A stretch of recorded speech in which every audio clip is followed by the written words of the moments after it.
He had been wandering aimlessly after being left on the roadside, until he heard a horse's neigh coming from the woods. When he stepped into the abandoned barn and saw what was inside, he dropped to his knees and began to cry. The golden light of dawn had barely begun to filter through the weathered slats of the abandoned barn when Jayden Rodriguez startled awake, his heart hammering against his ribs. For a disorienting moment, he couldn't remember where he was. Then reality settled over him like a heavy blanket. Another day of surviving alone in a country that had taken his parents but left him behind. He pulled a creased photograph from the inner pocket of his jacket, pressing it against his chest before allowing himself to look at it. The edges were worn soft from handling, the colors fading like his memories of home. His mother's smile, his father's proud stance as they stood before the small stable they'd managed to build in Oaxaca. 15-year-old Jayden traced their faces with a trembling finger. "Te extraño," he whispered. "I miss you." 6 months had passed since the raid. The memory surfaced unwanted, sharp as broken glass.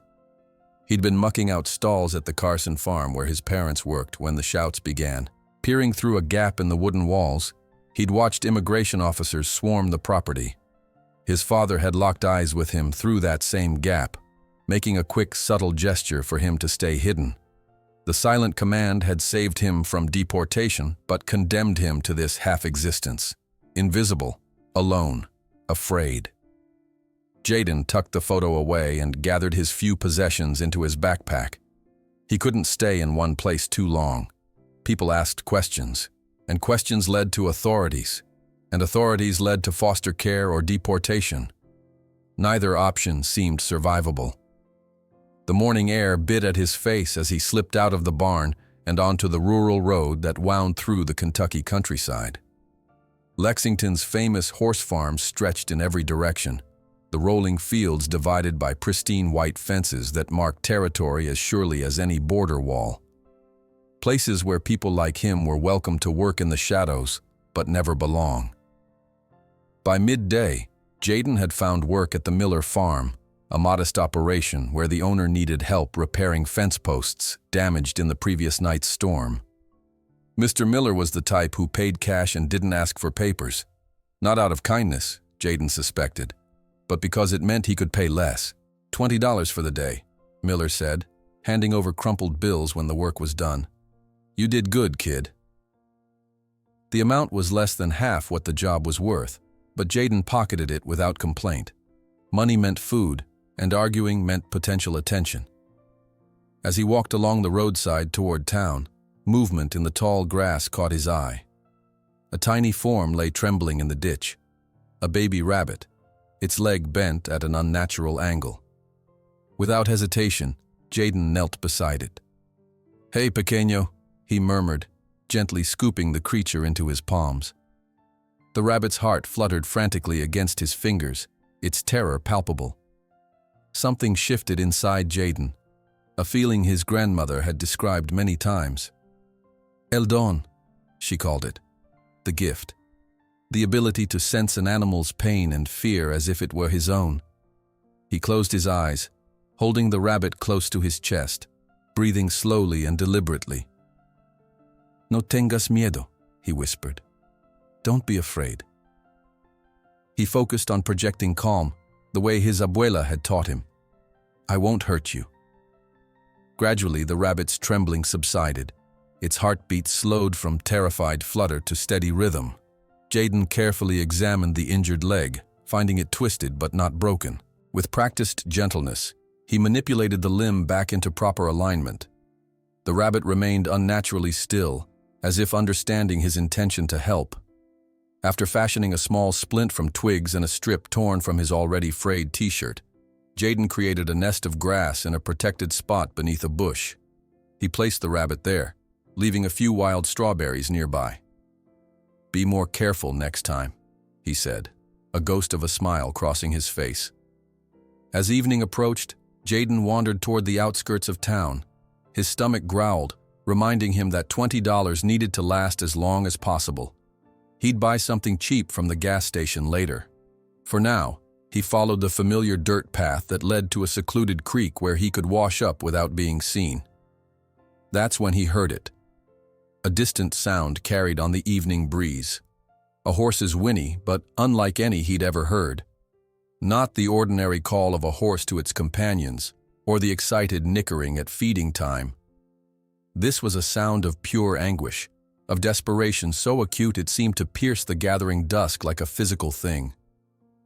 Jayden stopped, his skin prickling. The sound came again, fainter, but unmistakable in its distress. Before he consciously decided to move, his feet were already carrying him toward it, drawn as if by an invisible thread. The voice of his grandmother echoed in his memory. Cuando un animal te llama así, no es coincidencia. When an animal calls to you like that, it's not coincidence. The trail led him to the edge of an enormous property he recognized immediately, Oak Ridge Estate, the crown jewel of Lexington's horse country. Even farmhands' children knew of Maxwell Whitfield's legendary breeding operation, where million-dollar thoroughbreds were born and trained for racing glory. Massive stone pillars marked the main entrance half a mile away, but here at the property's edge, only a weathered, "No trespassing" sign separated Jayden from the immaculate grounds. The sound came again, closer now. Jayden hesitated only briefly before slipping under the bottom rail of the fence. The mist rising from the fields as evening approached provided cover as he moved silently toward a distant structure. Not the main stables, but an isolated barn set apart from the other buildings. As he drew closer, Jayden could make out angry voices. "This animal ended me, Max." A man with a southern drawl emerged from the barn, pressing a cloth to his face. Even from a distance, Jayden could see blood seeping through the fabric. "You've got two options. Sell him for slaughter, or put him down. There's no recovery possible." The man he addressed stood straight-backed in an expensive suit that looked out of place against the rural backdrop. Maxwell Whitfield himself, Jayden realized. "Damn it, Carter, that's $100,000 you're talking about." Whitfield's voice was cold, pragmatic. "Are you absolutely certain?" "That devil broke my nose today. Third handler he's put in the hospital. He's dangerous, Max. Completely feral." Whitfield sighed, checking his watch. "Schedule it for next Thursday. I have potential buyers flying in from Dubai on Wednesday. I don't want the distraction." "Schedule what?" Jayden whispered to himself, though he already knew the answer. The men departed toward the main compound, leaving the isolated barn unattended. Jayden waited until they disappeared from sight before approaching. The structure was solid but older than the gleaming facilities visible in the distance, as if it had been relegated to secondary status. Drawing closer, he peered through a gap in the weathered boards. His breath caught in his throat. In the dimly lit interior stood the most magnificent horse Jayden had ever seen. A massive black stallion, at least 17 hands high, with a coat that seemed to absorb what little light filtered into the space. The animal was restrained with heavy chains that looked obscenely out of place against its sleek form. Fresh welts marked its gleaming hide, evidence of the training that had just occurred. The horse's eyes were what struck Jayden hardest, wild with a combination of fury and terror that felt painfully familiar. They were the eyes of something pushed beyond its limits, something that had learned humans brought only pain. Moving on instinct, Jayden slowly pushed open the barn door, wincing at its protesting creak. The stallion's head jerked up, nostrils flaring as it caught his scent. With shocking violence, it reared against its restraints, front hooves slashing the air, a scream of rage tearing from its throat. "Hey, kid!" A shout came from somewhere behind him. "Get away from there!" Jayden should have run. Every survival instinct screamed at him to flee, both from the dangerous animal and the approaching farm workers. Instead, he found himself stepping forward, his body moving as if guided by something beyond conscious thought. "That horse'll kill you." The voice was closer now, panicked. "He's already sent 3 men to the hospital." But Jayden barely heard the warning. Something extraordinary was happening, a connection opening between himself and the frenzied stallion. The world around them seemed to fade, the shouting voices becoming distant and irrelevant. He dropped to his knees in the straw, tears springing to his eyes as the animal's pain washed over him in waves. Yo también estoy solo. Jaden whispered, his voice breaking. I'm alone too. Yo también estoy asustado. I'm scared too. The stallion's violent movements slowed. Its ears, pinned flat against its head in rage, twitched forward slightly. Its nostrils dilated as it drew in Jaden's scent more carefully. For a heartbeat that seemed to stretch into eternity, horse and boy regarded each other across the divide of species. Then, almost imperceptibly, the great black head lowered a fraction of an inch. Not submission, not yet trust, but perhaps recognition. Recognition of a kindred broken spirit. The moment shattered as rough hands grabbed Jaden's shoulders, yanking him backward. What the hell are you doing here? A burly man in Oak Ridge uniform glared down at him. This isn't a place for vagrants, especially not near that monster. I just heard, Jaden began, but the man cut him off. This is private property, kid. Mr. Whitfield doesn't take kindly to trespassers. The grip on Jaden's arm tightened painfully. Let's go. As the worker marched him toward the property line, Jaden glanced back at the solitary barn. Through the open door, he could see the stallion watching him, its powerful body now eerily still. Something had passed between them in that brief connection. Something neither the wealthy owner nor his brutal trainer could possibly understand. Don't come back here, the man warned, releasing Jaden with a shove once they reached the boundary fence. That horse is worth more than you'll see in your lifetime, and he's dangerous. Find somewhere else to squat. Jaden said nothing, rubbing his arm where the man's fingers had dug in. He waited until the worker had disappeared back toward the main compound before allowing his gaze to return to the distant barn. He knew, with a certainty that defied explanation, that he was meant to return. The stallion's silent cry had called to him across the fields, and something deeper than thought told him their paths were now inextricably linked. Whatever fate awaited that magnificent, tortured creature, Jaden was now somehow part of it. As darkness fell completely over the Kentucky countryside, Jaden slipped away, but not before making a silent promise to the horse and to himself. He would be back. Tomorrow, and every day after, until those chains were gone. The promise he had made to the horse echoed in his mind as he walked away from Oak Ridge Estate. He would return. Not as a trespasser, but as... what exactly? A friend? A savior? Jaden wasn't sure what to call this strange pull he felt toward the black stallion. All he knew was that the connection had been real, and he couldn't ignore it.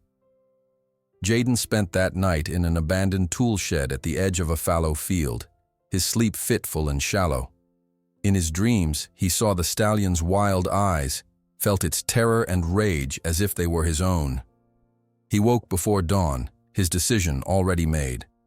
The security at Oak Ridge was more extensive than he'd initially realized.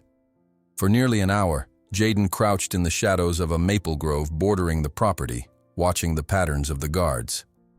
They patrolled the main gates and buildings regularly, but the old barn where they kept the stallion seemed less closely monitored. The guards checked it only once per hour, a quick glance inside before moving on to more valuable assets. Timing his movements between patrols, Jaden slipped onto the property, keeping low as he made his way through the mist-covered pastures. His backpack felt heavier than usual, carrying not just his meager possessions, but also the worn copy of The Old Man and the Sea he'd found abandoned in the library's donation box. The barn looked different in the pale light of dawn, less foreboding, somehow more vulnerable. Jaden paused at the door, listening for movement inside. He could hear the stallion's heavy breathing, punctuated by the occasional stamp of a hoof against the straw-covered floor. "It's just me," he whispered, easing the door open slowly. "The boy from yesterday." The reaction was immediate. The stallion's head jerked up, ears pinned back flat against its skull. It gave a warning snort, pulling against its restraints as Jaden slipped inside. Unlike yesterday, Jaden was prepared for this response. He moved to the farthest corner of the barn, settling cross-legged on a bale of hay, well beyond the radius of those dangerous hooves. Opening his backpack, he pulled out Hemingway's novel and began to speak in a low, steady voice. "I'm just going to sit here and read for a while," he explained, as if the horse could understand his words. Perhaps it was the tone that mattered more than the meaning. "I'm not here to hurt you.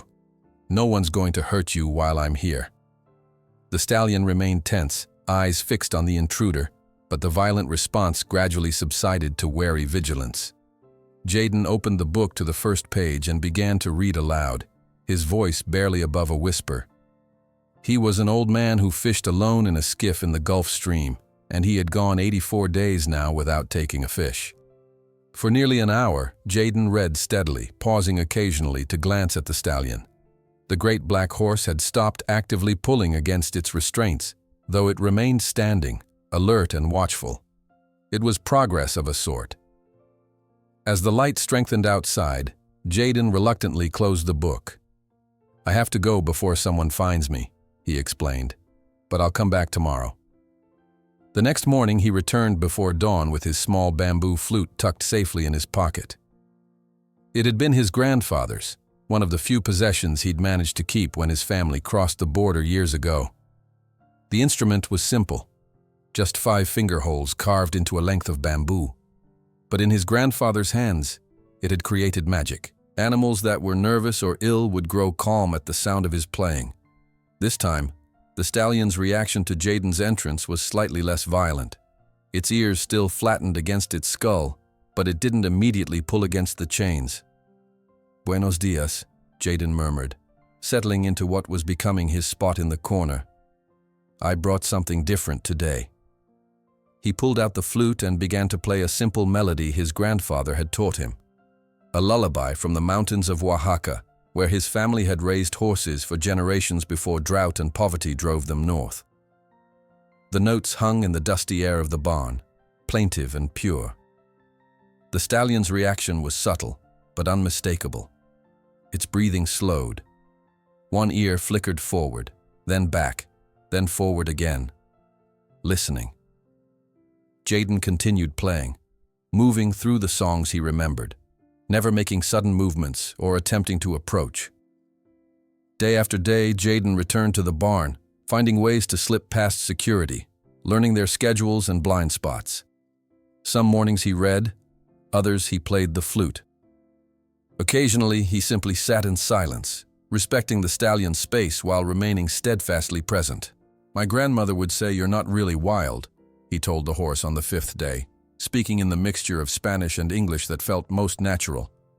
"She'd say you're just broken. There's a difference." The stallion had begun to show small signs of acceptance, lowering its head when Jayden played certain melodies, watching him with curiosity rather than just fear. But it still maintained its distance, still tensed when Jayden shifted position too quickly. On the 7th day, Jayden arrived to find the barn door already ajar. His heart froze in his chest. Had they moved the stallion? Was today the day they'd scheduled for? "I wondered when you'd show up." The voice from inside the barn sent a jolt of fear through Jayden's body. He considered running but realized it was too late. Taking a deep breath, he pushed the door open further. An older woman stood just inside, gray hair pulled back in a practical bun, a veterinary kit at her feet. She wore the Oak Ridge staff uniform, but her expression wasn't hostile, merely curious. "How long have you known?" Jayden asked, ready to bolt at the first sign of trouble. "About 3 days." She gestured toward the stallion, who was watching them both with obvious tension. "What's remarkable is that you're still in one piece. This horse has put 3 handlers in the hospital." "I don't try to handle him," Jayden said quietly. "I just sit with him." The woman studied him with intelligent eyes. "I'm Mary Jenkins, the veterinarian here. And you are?" Jayden hesitated. "Jayden. Just Jayden?" He nodded, unwilling to offer his full name to anyone connected with Oak Ridge. Mary kept her distance from the stallion as she spoke. "How are you doing this? I've worked with traumatized horses for 30 years, and I've never seen Thunder's spirit allow anyone in his space like this." Thunder's spirit? That's his name. Registered name. Cost a fortune at auction last year. Was supposed to be Whitfield's next champion until... She gestured to the marks visible on the horse's flanks. Jayden frowned. What happened to him? Carter Reynolds happened to him, Mary said, her voice dropping. Reynolds gets results, but his methods… She shook her head. Let's just say there's a reason I've been documenting everything. She turned her attention back to Jayden. You didn't answer my question. How are you doing this? Jayden shrugged, uncomfortable with the scrutiny. I don't do anything. I just show him I understand his pain. Mary's eyebrows rose. That's not a typical approach. It's what my abuela, my grandmother, taught me. She said animals know when someone sees their soul, not just their body. A complicated expression crossed Mary's face, skepticism warring with what she was witnessing with her own eyes. Thunder's spirit, who normally tried to attack anyone entering the barn, was relatively calm in the boy's presence. Your grandmother sounds like a wise woman, she finally said. She glanced at her watch. Security changes shifts at 5:30. You have until then. Jayden blinked in surprise. You're not going to report me? Mary hesitated, then shook her head. Not today, at least. I want to see what happens. After she left, Jayden approached his usual spot, but instead of sitting immediately, he reached into his backpack and pulled out an apple he'd picked from an abandoned orchard. I brought you something, he said softly to Thunder's spirit. If you want it. He placed the apple on the ground halfway between them, a peace offering in neutral territory, before retreating to his corner. The stallion eyed the fruit suspiciously, nostrils flaring as he caught its scent. Minutes passed in silent standoff. Just as Jayden began to think the gesture had failed, Thunder's spirit took a cautious step forward, the chains clinking softly. Then another. With lightning quickness, he snatched the apple from the ground and retreated, crunching it between powerful jaws while keeping his eyes fixed on Jayden. Something warm bloomed in Jayden's chest, not quite triumph, but perhaps the first fragile seedling of trust. The following morning, Mary was waiting for him, adjusting her arrival time to match his clandestine schedule. I've been thinking about what you're doing, she said without preamble. It goes against everything in the standard training manual, but… She gestured to where Thunder's spirit stood watching them, alert but not aggressive. I can't argue with results. She handed Jayden a paper bag. Inside, he found a sandwich, an apple, and a small carton of milk. You look hungry, she said simply. Jayden wanted to refuse, pride warring with the hollow ache in his stomach, but the kindness was too unexpected, too welcome to reject. Gracias, he murmured. As days turned into weeks, a strange routine developed. Mary would arrive early to check on Thunder's spirit, conveniently adjusting the security schedules to create a window for Jayden's visits. Sometimes she would stay, observing from a distance. Other times, she would leave them alone together, returning only to warn Jayden when it was time to leave. Progress with the stallion was painstakingly slow, measured in the smallest of victories. The day Thunder's spirit took an apple directly from Jayden's outstretched palm was a breakthrough that left the boy grinning for hours afterward. The morning the stallion allowed Jayden to approach within arm's length without tensing was another milestone that Mary documented in her growing file. He trusts you, she remarked on that occasion. I wouldn't have believed it possible. Not completely, Jayden corrected, but he's starting to believe I won't hurt him. One morning, Mary arrived looking troubled.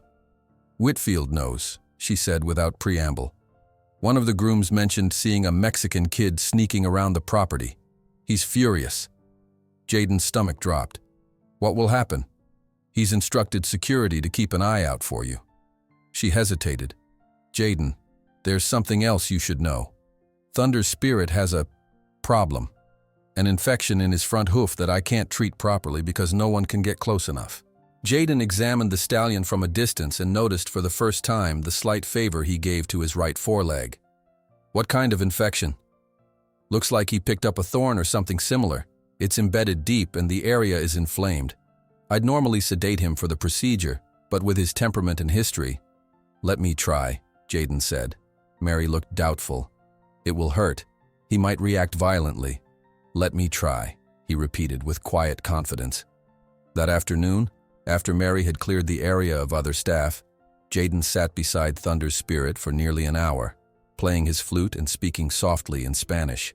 When the stallion's head lowered and his eyes half closed in what appeared to be relaxation, Jayden slowly, incrementally moved closer to the affected hoof.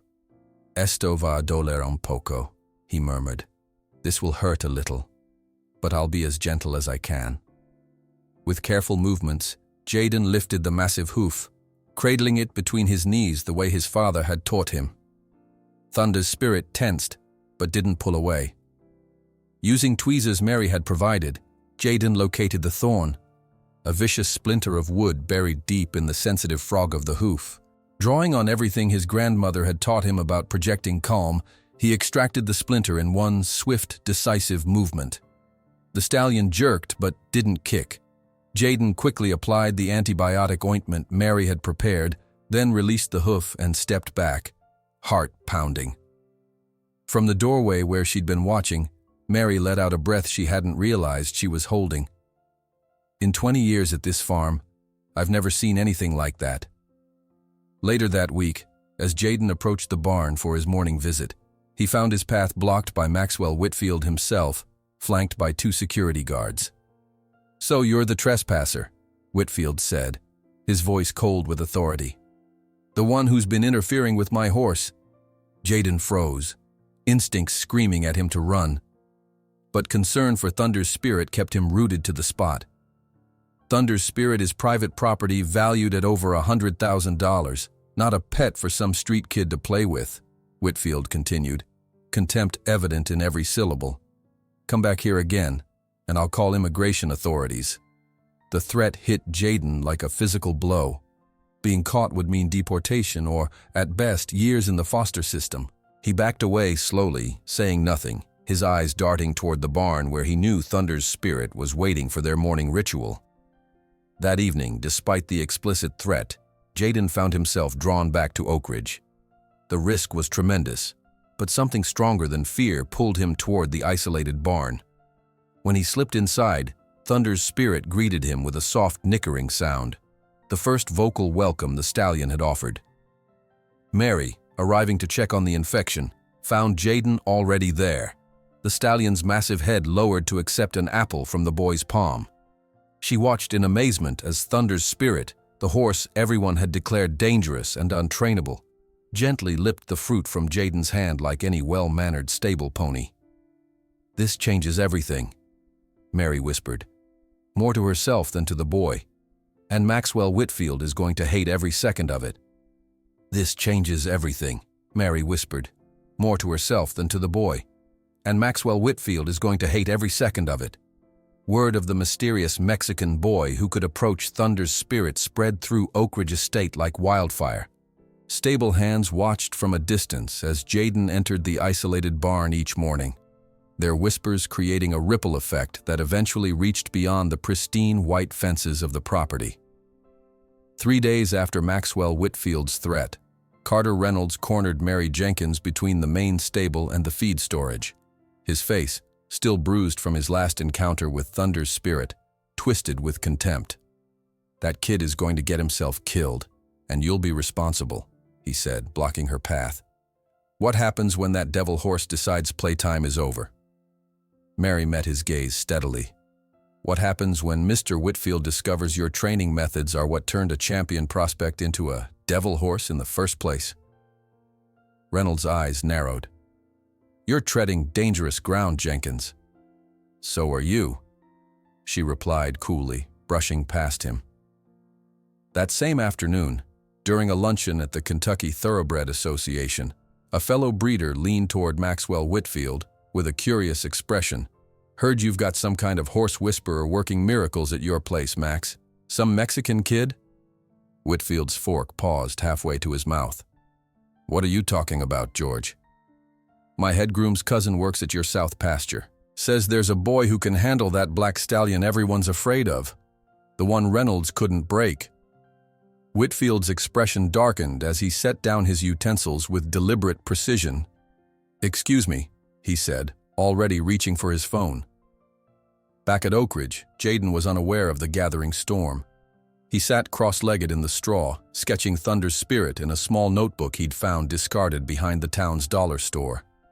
The stallion watched him with alert interest, his ears pricked forward, a posture none of Whitfield's employees had ever witnessed. "You're looking better today," Jaden murmured, noting how the infection in the horse's hoof had improved significantly. "Your eyes aren't so angry anymore." Thunder's spirit snorted softly, taking a tentative step closer to the boy. The chains still restricted his movement, but where once he'd pulled against them in fury, now he navigated their limitations with resigned familiarity. Jaden continued sketching, occasionally glancing up to study the stallion's powerful lines. "My father would have loved you," he said quietly. "He always said the strongest horses need the gentlest hands." The sound of a vehicle approaching at high speed broke the peaceful moment. Jaden stuffed his notebook into his backpack, alert to danger. Through a crack in the barn wall, he saw Maxwell Whitfield's Range Rover skid to a stop in the gravel outside. "Time to go," Jaden whispered to Thunder's spirit, who had tensed at the commotion. "I'll come back later." He slipped out the back door just as Whitfield stormed through the front, accompanied by 2 security guards. From his hiding place in the dense thicket behind the barn, Jaden could hear Whitfield's voice rising in anger. "I want this barn monitored around the clock. That boy is trespassing on private property and interfering with a valuable asset." Later that evening, Jaden crouched at the edge of Oak Ridge's property, studying the increased security presence. Guards now patrolled the area surrounding Thunder's spirit's barn at regular intervals. Getting in would be significantly more difficult, but not impossible. He waited patiently until well past midnight, when the patrols grew slightly less vigilant, before slipping under the fence. The journey to the barn took twice as long as usual, requiring Jaden to freeze in place whenever security lights swept across the fields. When he finally reached the barn, he found the main door locked, but the small rear entrance, used primarily for mucking out stalls, had been overlooked. Thunder's spirit greeted him with a soft whicker of recognition that sent warmth spreading through Jaden's chest. The stallion was agitated, shifting restlessly, his earlier calm disrupted by the day's unusual activity. "They're trying to keep me away from you," Jaden explained, approaching slowly. "But I promised I wouldn't leave you alone." As he sat in his usual spot, Jaden realized with a jolt that Thunder's spirit was watching him expectantly, waiting for their ritual to begin. The recognition of established pattern, of anticipated comfort, was a breakthrough that made Jaden's throat tighten with emotion. Over the next week, a subtle shift occurred among Oak Ridge's staff. Mike, one of the younger stable hands who had witnessed Jaden's gentle interactions with the stallion, began leaving the rear door unlocked, accidentally. An older groom named Hector started timing his reports of suspicious activity to give Jaden extra minutes to disappear. Even the night watchman occasionally looked the other way when a shadow flitted between buildings during his rounds. "The boys got away with that horse," Hector commented to a group of workers during lunch break. "Reminds me of my grandfather in Guadalajara. He could calm horses just by talking to them." "It's just dumb luck," countered another groom loyal to Reynolds. "That animal will snap one day, and the kid will end up trampled." But more staff members began finding excuses to pass by the isolated barn during Jaden's visits, witnessing for themselves the transformation in Thunder's spirit. The stallion that had been a tornado of rage and fear now stood attentively while Jaden read aloud or played his flute. The change was undeniable, even to skeptics. One morning, Jaden arrived to find Thunder's spirit limping badly, favoring his right hind leg. The stallion's eyes were clouded with pain, his breathing labored. "What happened to you?" Jaden whispered, approaching cautiously. Examining from a safe distance, he spotted the cause, a deep gash along the horse's flank, crusted with dried blood. Somehow Thunder's spirit had injured himself against the metal fixtures of his stall. "This needs cleaning," Jaden said, talking as much to calm himself as the horse. The wound looked serious, the kind that required veterinary attention. With painstaking patience, he approached the injured side, moving inch by inch while murmuring reassurances in Spanish. Thunder's spirit watched him warily, but didn't pull away. When Jayden finally touched the area near the wound, the stallion flinched but remained standing, a testament to the trust they'd built. Using water from his canteen and a clean t-shirt from his backpack, Jayden gently cleaned the wound. Each touch must have been painful, but Thunder's spirit allowed the treatment, occasionally turning his head to watch Jayden with an expression that seemed to contain both pain and gratitude. Two stable hands passing by stopped to witness the scene through the barn's open door. A 15-year-old boy cleaning a deep wound on a horse that none of them would dare approach. Their astonished expressions turned to grudging respect. "I've been working with horses for 15 years, Mike said later that day to Mary Jenkins. "I've never seen anything like what that kid can do. No one else could have touched that wound without getting kicked into next week." Mary nodded thoughtfully. "Some people have a gift that goes beyond conventional training." She paused, looking toward the isolated barn. "And some animals recognize a kindred spirit when they meet one." Carter Reynolds, however, was unmoved by the growing testimonials to Jayden's unusual connection with Thunder's spirit. As more staff members whispered about the boy's success, Reynolds felt his authority and reputation slipping. "This sentimental nonsense has gone on long enough," he declared during a meeting with Whitfield. "The horse needs to learn who's in charge, not be coddled by some illegal trespasser."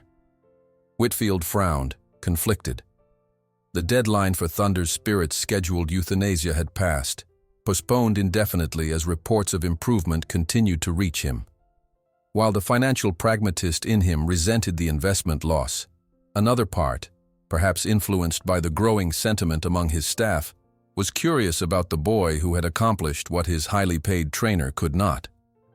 "What exactly do you propose, Carter?" he asked. Reynolds leaned forward, his voice hardening. "We're wasting time when we should be recovering part of your investment through slaughter. That horse will never race. He's too damaged.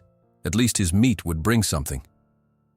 Unknown to both men, Mary Jenkins stood outside Whitfield's office door, her phone recording their conversation. She'd been systematically documenting Reynolds' methods for months: the excessive whipping, the food and water deprivation, the use of illegal devices to force compliance. Now she added this callous conversation to her growing file of evidence. That evening, when Jayden arrived for his visit, he found a small package tucked into the loose board near the back entrance: wound ointment, clean bandages, and a note in Mary's handwriting. "For your patient. Be careful." The simple acknowledgement of his efforts, and the tacit support they represented, brought unexpected tears to Jayden's eyes. For months, he had existed on the margins, invisible except when his labor was needed. Now, in this unlikely place, people were beginning to see him. As thunder rumbled in the distance, signaling an approaching storm, Jayden carefully applied the ointment to Thunder's spirit's wound. The stallion remained calm under his touch, a miracle that wasn't lost on Jayden. "You know I'm trying to help," he said softly. "That's more than either of us usually get, isn't it? Someone who just wants to help without hurting." The first heavy raindrops began to fall as Jayden finished bandaging the wound. He should leave before the storm made traveling across the open fields more dangerous. But something in Thunder's spirit's demeanor, a new tension as lightning flashed outside, made him hesitate. "You don't like storms, do you?" he asked, recognizing the fear in the stallion's widening eyes. Thunder cracked overhead, and Thunder's spirit jerked against his restraints, a panicked whiny escaping his throat.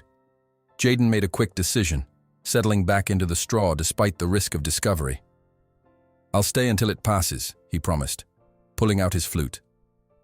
As the storm raged outside, he played the gentlest melodies he knew, creating a bubble of calm in the midst of chaos. In her office reviewing the day's medical records, Mary Jenkins glanced at the security feed showing Thunder's spirit's barn. Through the grainy black and white footage, she could make out the silhouettes of boy and horse, unnaturally still amid the storm's fury. She reached for her phone, taking a quick photo of the screen. "When Reynolds insists that sacrifice must happen as scheduled," she murmured to herself, placing the photo in a folder labeled Evidence. Mr. Whitfield should see these pictures of what really happened to his $100,000 investment over the last few months. Mary placed the photo in a folder labeled Evidence her expression resolute. When Reynolds insists that sacrifice must happen as scheduled, Mr. Whitfield should see these pictures of what really happened to his $100,000 investment over the last few months. The storm that had been threatening all day finally unleashed its fury over Lexington as darkness fell. Rain lashed against the windows of Oak Ridge Estate's main house, where Maxwell Whitfield sat reviewing breeding reports, occasionally glancing at the weather radar on his tablet. Thunder's Spirit was the furthest thing from his mind, just one failed investment in a long career of successes. Meanwhile, across the property, stable hands rushed to secure doors and windows against the intensifying winds.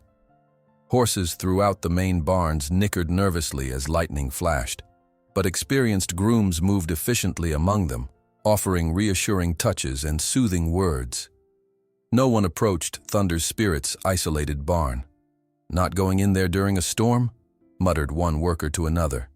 "That black devil nearly killed Johnson last time there was lightning."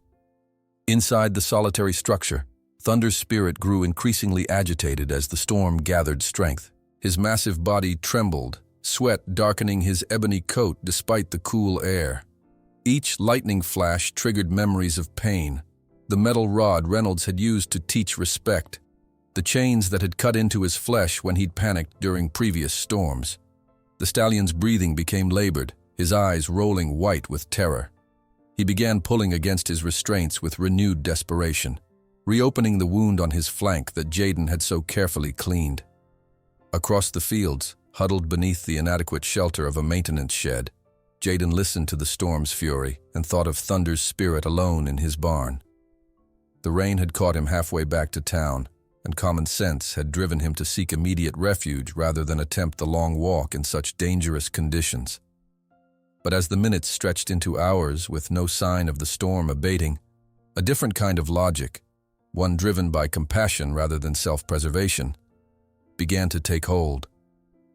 "This is crazy," he muttered to himself, peering out at the sheets of rain illuminated by frequent lightning. The rational part of his brain enumerated the risks: electrocution in the open fields, discovery by security, deportation. Yet all he could see was Thunder's Spirit, alone and terrified, unable even to flee from his fear. Drawing his thin jacket tighter, Jaden stepped out into the deluge. The journey back to Oak Ridge was a nightmare of mud and darkness. Twice he fell, sliding down rain-slicked embankments. By the time he reached the property line, his clothes were plastered to his body, his teeth chattering uncontrollably. Security would be minimal in such weather. Who would expect a trespasser in these conditions? But Jaden still moved with caution, keeping low as he crossed the sodden pastures. Lightning provided intermittent, blinding illumination of the landscape, followed by darkness that seemed even deeper by contrast. When he finally reached the isolated barn, what he heard from within confirmed his worst fears. Thunder's Spirit was in full panic, his terrified whinnies rising above even the storm's cacophony. The sound cut through Jaden like a physical pain, not just an animal's fear, but a soul's desperation. He slipped through the back entrance, soaked to the bone and shivering. The scene inside stopped him cold, Thunder's Spirit rearing against his chains, blood from his reopened wounds spattering the straw, eyes wild with a terror beyond reason. "Hey, hey," Jaden called, his voice barely audible above the storm and the horses' panicked sounds. The stallion's head whipped toward him, nostrils flared, but there was no recognition in those terrified eyes, only the instinctive fear of another potential threat.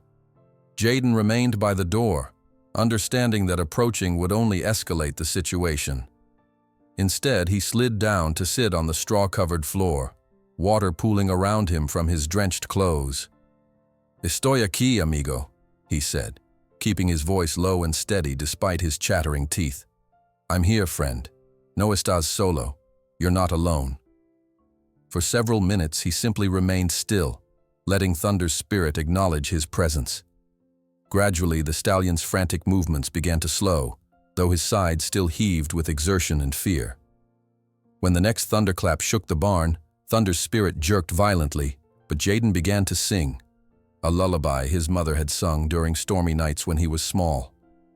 His voice cracked with cold and emotion, but he continued, one song flowing into another, creating a counter-rhythm to the storm's chaos.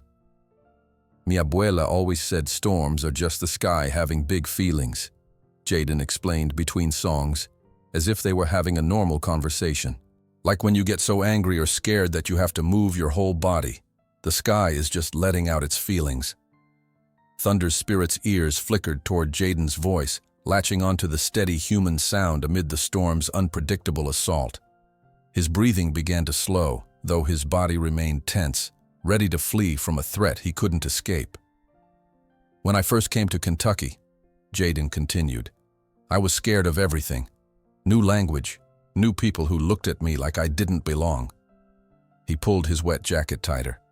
I wanted to run too, but sometimes there's nowhere to run to. As he spoke, Jaden gradually shifted position, moving incrementally closer to the stallion. Not approaching directly, but reducing the distance between them with such subtlety that Thunder's spirit barely registered the change. Outside, the storm reached its peak intensity. Rain hammered against the roof while wind found every gap in the weathered boards, creating mournful whistles and groans.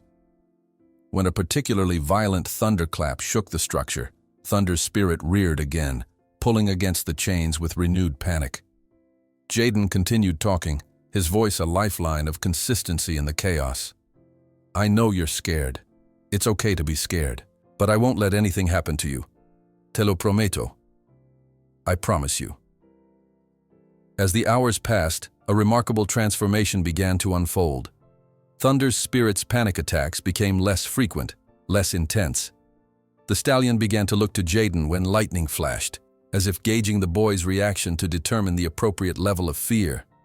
By midnight, the storm's fury had begun to wane, though rain still fell steadily.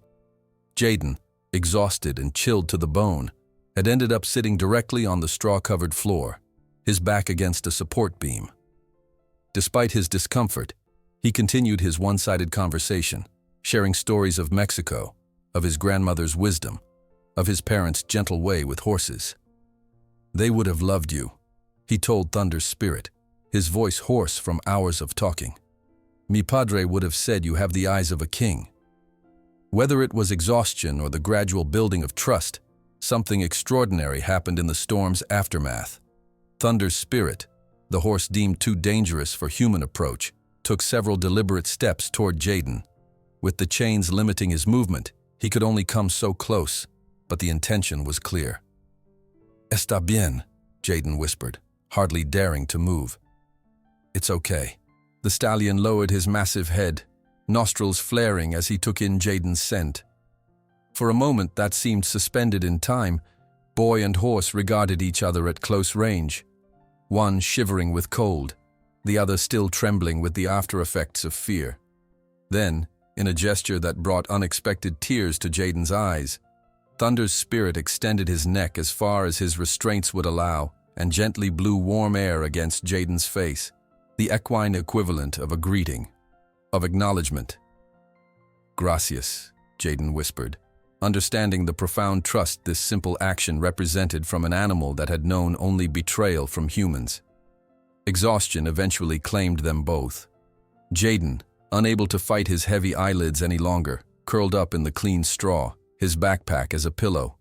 To his amazement, Thunder's spirit lowered himself to the ground as well, folding his legs beneath him in a position that kept him as close to Jaden as his chains would allow. In the pale light of early morning, Mary Jenkins approached the isolated barn with trepidation. The storm had been severe, and she worried about Thunder's spirit's condition. Storms had triggered violent episodes in the past, and she expected to find the stallion injured from fighting his restraints. What she discovered instead stopped her in her tracks. Through the window of the weathered barn, Mary saw a scene that defied everything she knew about traumatized horses. Thunder's spirit lying peacefully in the straw, his magnificent head resting near the sleeping form of a soaking wet Jaden Rodriguez. The boy's hand lay gently against the stallion's neck, rising and falling with each of the horse's steady breaths. Mary stood transfixed, hardly believing her eyes. In 25 years of veterinary practice, she had never witnessed such a profound breakthrough with a severely traumatized animal. The stallion that had been deemed dangerous and unmanageable was allowing a vulnerable human to sleep within striking distance, not merely tolerating the boy's presence but seemingly drawing comfort from it. With movements slow and deliberate, Mary pulled her phone from her pocket and captured several photos of the scene. She knew, with absolute certainty, that these images would be crucial in the fight that lay ahead. The sound of the camera's shutter caused Jaden to stir. He blinked awake, momentarily confused by his surroundings. When he realized Thunder's spirit remained peacefully beside him, a smile of wonder spread across his face. "Morning," Mary said softly from the doorway, not wanting to disturb the delicate atmosphere. Jaden started, suddenly remembering he was trespassing. I just came to check on him during the storm," he stammered, beginning to rise. "Stay where you are," Mary said, her voice gentle but firm. "You'll spook him if you move too quickly." She entered the barn fully, keeping her distance from the pair. "You stayed all night in that wet clothing," she observed, noting Jaden's still damp clothes and the shivers he couldn't quite suppress. Jaden nodded, looking somewhat embarrassed. He was scared of the thunder. "So you risked pneumonia and deportation to comfort him?" It wasn't a question. The boy shrugged, as if such a choice required no explanation. Mary's expression softened as she took in the scene before her. The wounded boy and wounded horse finding healing in each other's presence. With quiet determination, she took several more photos, documenting the stallion's relaxed posture, the lack of fear in his intelligent eyes, the remarkable proximity he allowed. "These photos might just save both of you," she said cryptically. Throughout the morning, a steady stream of farm workers found reasons to pass by the isolated barn, word having spread about the boy who had somehow tamed the untamable stallion. Each witnessed the same extraordinary sight. Thunder's spirit calm and attentive beside Jaden, occasionally lowering his head to accept gentle strokes along his muzzle. By midday, the news had reached Maxwell Whitfield, who watched the security camera footage from his office with an unreadable expression. When the workers came to lead Thunder's spirit to his scheduled appointment with the needle, they found Mary Jenkins blocking the barn entrance, with Jaden standing resolute beside her. "This animal will not be sacrificed today," she declared firmly. "As the veterinarian responsible, I refuse to authorize euthanasia for an animal that is clearly responding to treatment. This animal will not be sacrificed today," Mary declared firmly. "As the veterinarian responsible, I refuse to authorize euthanasia for an animal that is clearly responding to treatment." The workers shifted uncomfortably, glancing between Mary and Jaden, then back at their radios, clearly waiting for instructions. Minutes later, the distinctive crunch of tires on gravel announced Maxwell Whitfield's arrival. He stepped from his Range Rover wearing an impeccable suit that seemed wildly out of place in the muddy aftermath of the storm. "What exactly is going on here?" Whitfield demanded, his voice carrying the practiced authority of a man used to immediate compliance. Mary stepped forward, professional clipboard in hand. "I'm exercising my veterinary authority to postpone this procedure based on significant behavioral improvement." "You work for me, Mary," Whitfield said coldly. "If I say the horse must be sacrificed, he will be sacrificed." Mary's spine straightened almost imperceptibly. "Actually," she replied with calm precision, "as a licensed professional, I work primarily under the Veterinary Code of Ethics. And I have evidence of animal abuse under your care that the American Veterinary Medical Association would find very interesting." The color drained from Whitfield's face. "What are you talking about?" Mary held up her phone, displaying a particularly damning photo of Thunder's spirit's injuries, the clear marks of excessive whipping visible even from where Whitfield stood. "I've documented Mr. Reynolds's methods thoroughly over the past 6 months. Methods you've authorized, implicitly or explicitly." As the confrontation escalated, Jaden remained beside Thunder's spirit inside the barn, one hand resting gently on the stallion's neck. The horse's ears flicked back and forth, registering the tension in the voices outside, but he remained remarkably calm under Jaden's touch. "He knows you're protecting him," Jaden whispered, feeling the subtle shifts in the animal's muscles. "After everything humans have done to you, you still trust me. That's the bravest thing I've ever seen." Outside, Word of the standoff spread quickly through the Oak Ridge staff. Stable hands, exercise riders, and maintenance workers gathered at a respectful distance, watching the unprecedented challenge to Whitfield's authority. "She's actually standing up to him," whispered a groom named Luis to his colleague. "About damn time someone did." By noon, the news had somehow escaped the confines of Oak Ridge Estate. A pickup truck bearing the logo of the neighboring Stone Creek farm pulled up at the main gate, its driver claiming he just wanted to check if Mary needed anything. Shortly after, 2 more vehicles arrived, carrying farm workers from other properties who claimed friendship with either Mary or the Mexican kid who's good with the dangerous horse. The subtle shift in power dynamics wasn't lost on Whitfield. He glanced uneasily at the growing crowd, noticing several people recording the confrontation on their phones. "Let's discuss this in my office," he suggested to Mary, his voice noticeably lower. "I'm comfortable having this conversation right here," Mary replied. "In fact, I think transparency might be in everyone's best interest at this point." As the afternoon progressed, more locals arrived. Farmers Jaden had done odd jobs for, families whose fences he'd repaired, even the owner of the diner where he occasionally washed dishes for a hot meal. They gathered silently at the property's edge, their presence a wordless referendum on whose side they were taking. A battered news van from the local station pulled up, a young reporter emerging with a cameraman in tow. "We received calls about a situation involving an abused racehorse," she explained to the security guard who attempted to turn her away. "Is Mr. Whitfield available for comment?" Sensing the rapidly deteriorating public relations situation, Whitfield changed tactics. With a forced smile for the gathering crowd, he approached Jaden, who had emerged from the barn to stand beside Mary. "Perhaps we could speak privately," he suggested, gesturing toward the main house. In a small office away from prying eyes and cameras, Whitfield's demeanor transformed. Gone was the public face of reasonable negotiation, replaced by cold calculation. He pulled a thick envelope from his desk drawer and slid it across the polished surface. $10,000, he said flatly. "Cash. Untraceable. More money than someone like you will see in a year." Jaden stared at the envelope without touching it. "All you have to do is disappear," Whitfield continued. "Go back to wherever you came from. The horse will be properly cared for by professionals." For a moment, Jaden imagined what that money could do, perhaps even help reunite him with his parents. But the image of Thunder's spirit alone in that barn, waiting for a friend who would never return, settled heavily in his chest. "Thunder's spirit is not property," Jaden said, his voice quiet but firm. "He is a living being who was broken by people who only saw his value in dollars." Whitfield's expression hardened. "Don't be a fool, boy. You're what? 15? Illegal? Homeless? Take the money and start a new life somewhere."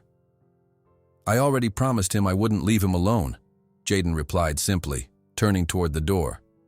"And I keep my promises." As Jaden walked back toward the barn, whispers spread through the gathered crowd. Many had guessed the nature of Whitfield's private offer, and the boy's return without the exchange of money spoke volumes.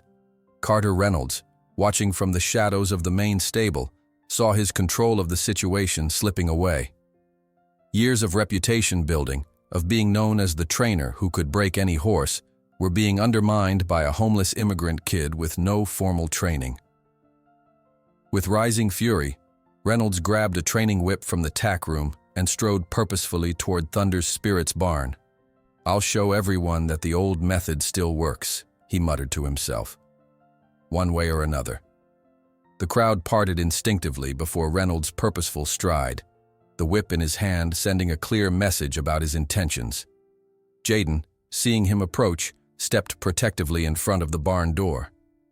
"Get out of my way, kid," Reynolds growled. "Time to remind everyone who's in charge here."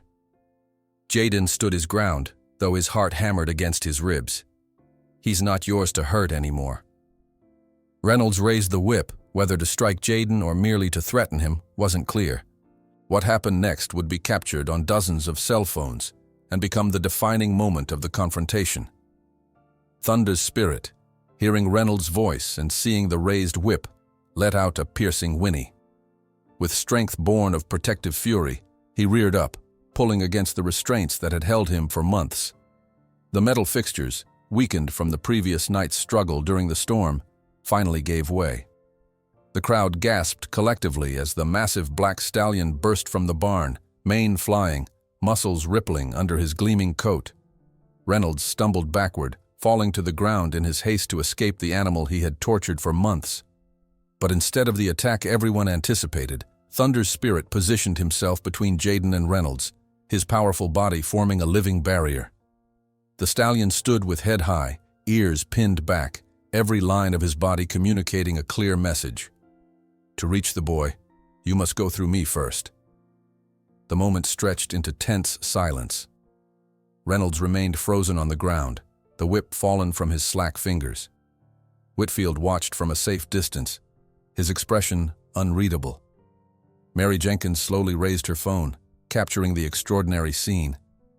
Most remarkable of all was what didn't happen. The horse that had been labeled dangerous, uncontrollable, and violent did not attack his former abuser. He simply stood guard, demonstrating a level of restraint and intelligence that contradicted everything Reynolds had claimed about him. "My God," whispered an older trainer from a neighboring farm. "I've never seen anything like it."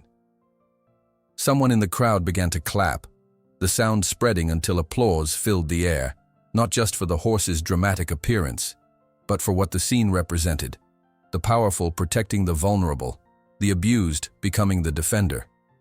As the video of the confrontation began spreading across social media platforms, Maxwell Whitfield recognized the battle of public opinion was lost. His expression darkened as he pulled his phone from his pocket, stepping away from the crowd to make a call. "This is Maxwell Whitfield," he said tersely into the phone. "I need you to pick up an illegal Mexican kid, immediately. He's causing problems on my property." What Whitfield failed to understand was how quickly a local dispute could transform into something much larger in the age of viral media. By making that call, he had inadvertently elevated a private conflict into a story about compassion versus cruelty that would soon capture national attention. As the sun began to set over Oak Ridge Estate, Thunder's spirit remained at Jaden's side, occasionally lowering his massive head to nuzzle the boy's shoulder. The chains that had restrained him for months now trailed harmlessly behind him, symbols of a captivity that existed more in mind than body. "You're free now," Jaden whispered, stroking the stallion's velvet nose. Mary approached carefully, respecting the space between boy and horse. "We've won the battle," she said quietly, "but Whitfield won't give up easily. He has powerful friends." Jaden nodded, suddenly looking much older than his 15 years. "So do we," he replied, gesturing to the crowd that showed no signs of dispersing as darkness fell. People had begun setting up lawn chairs, passing thermoses of coffee, making phone calls to family members to explain they wouldn't be home for dinner. A community that had once looked through Jaden as if he were invisible now stood firmly behind him, their presence a living wall between the boy, his horse, and whatever forces Whitfield might summon against them. As Jaden led Thunder's spirit to the fresh grass beyond the barn for the first time in months, watching the stallion's tentative joy at this simple freedom, no one noticed Maxwell Whitfield's car leaving the property, or the call he made to immigration enforcement, setting in motion a confrontation that would test the limits of the community's newfound solidarity. While the video of the horse protecting Jaden viralizes on social media, Whitfield makes a frantic call. "I need you to pick up an illegal Mexican kid, immediately. He's causing problems on my property." Unaware that his actions were about to transform a local dispute into a national story about compassion versus cruelty. The video of Thunder's spirit defending Jaden spread across social media platforms with remarkable speed. What had begun as a local dispute on a Kentucky horse farm was rapidly transforming into something much larger, a symbolic confrontation between vulnerability and power, compassion and cruelty that resonated far beyond the rolling hills of Lexington.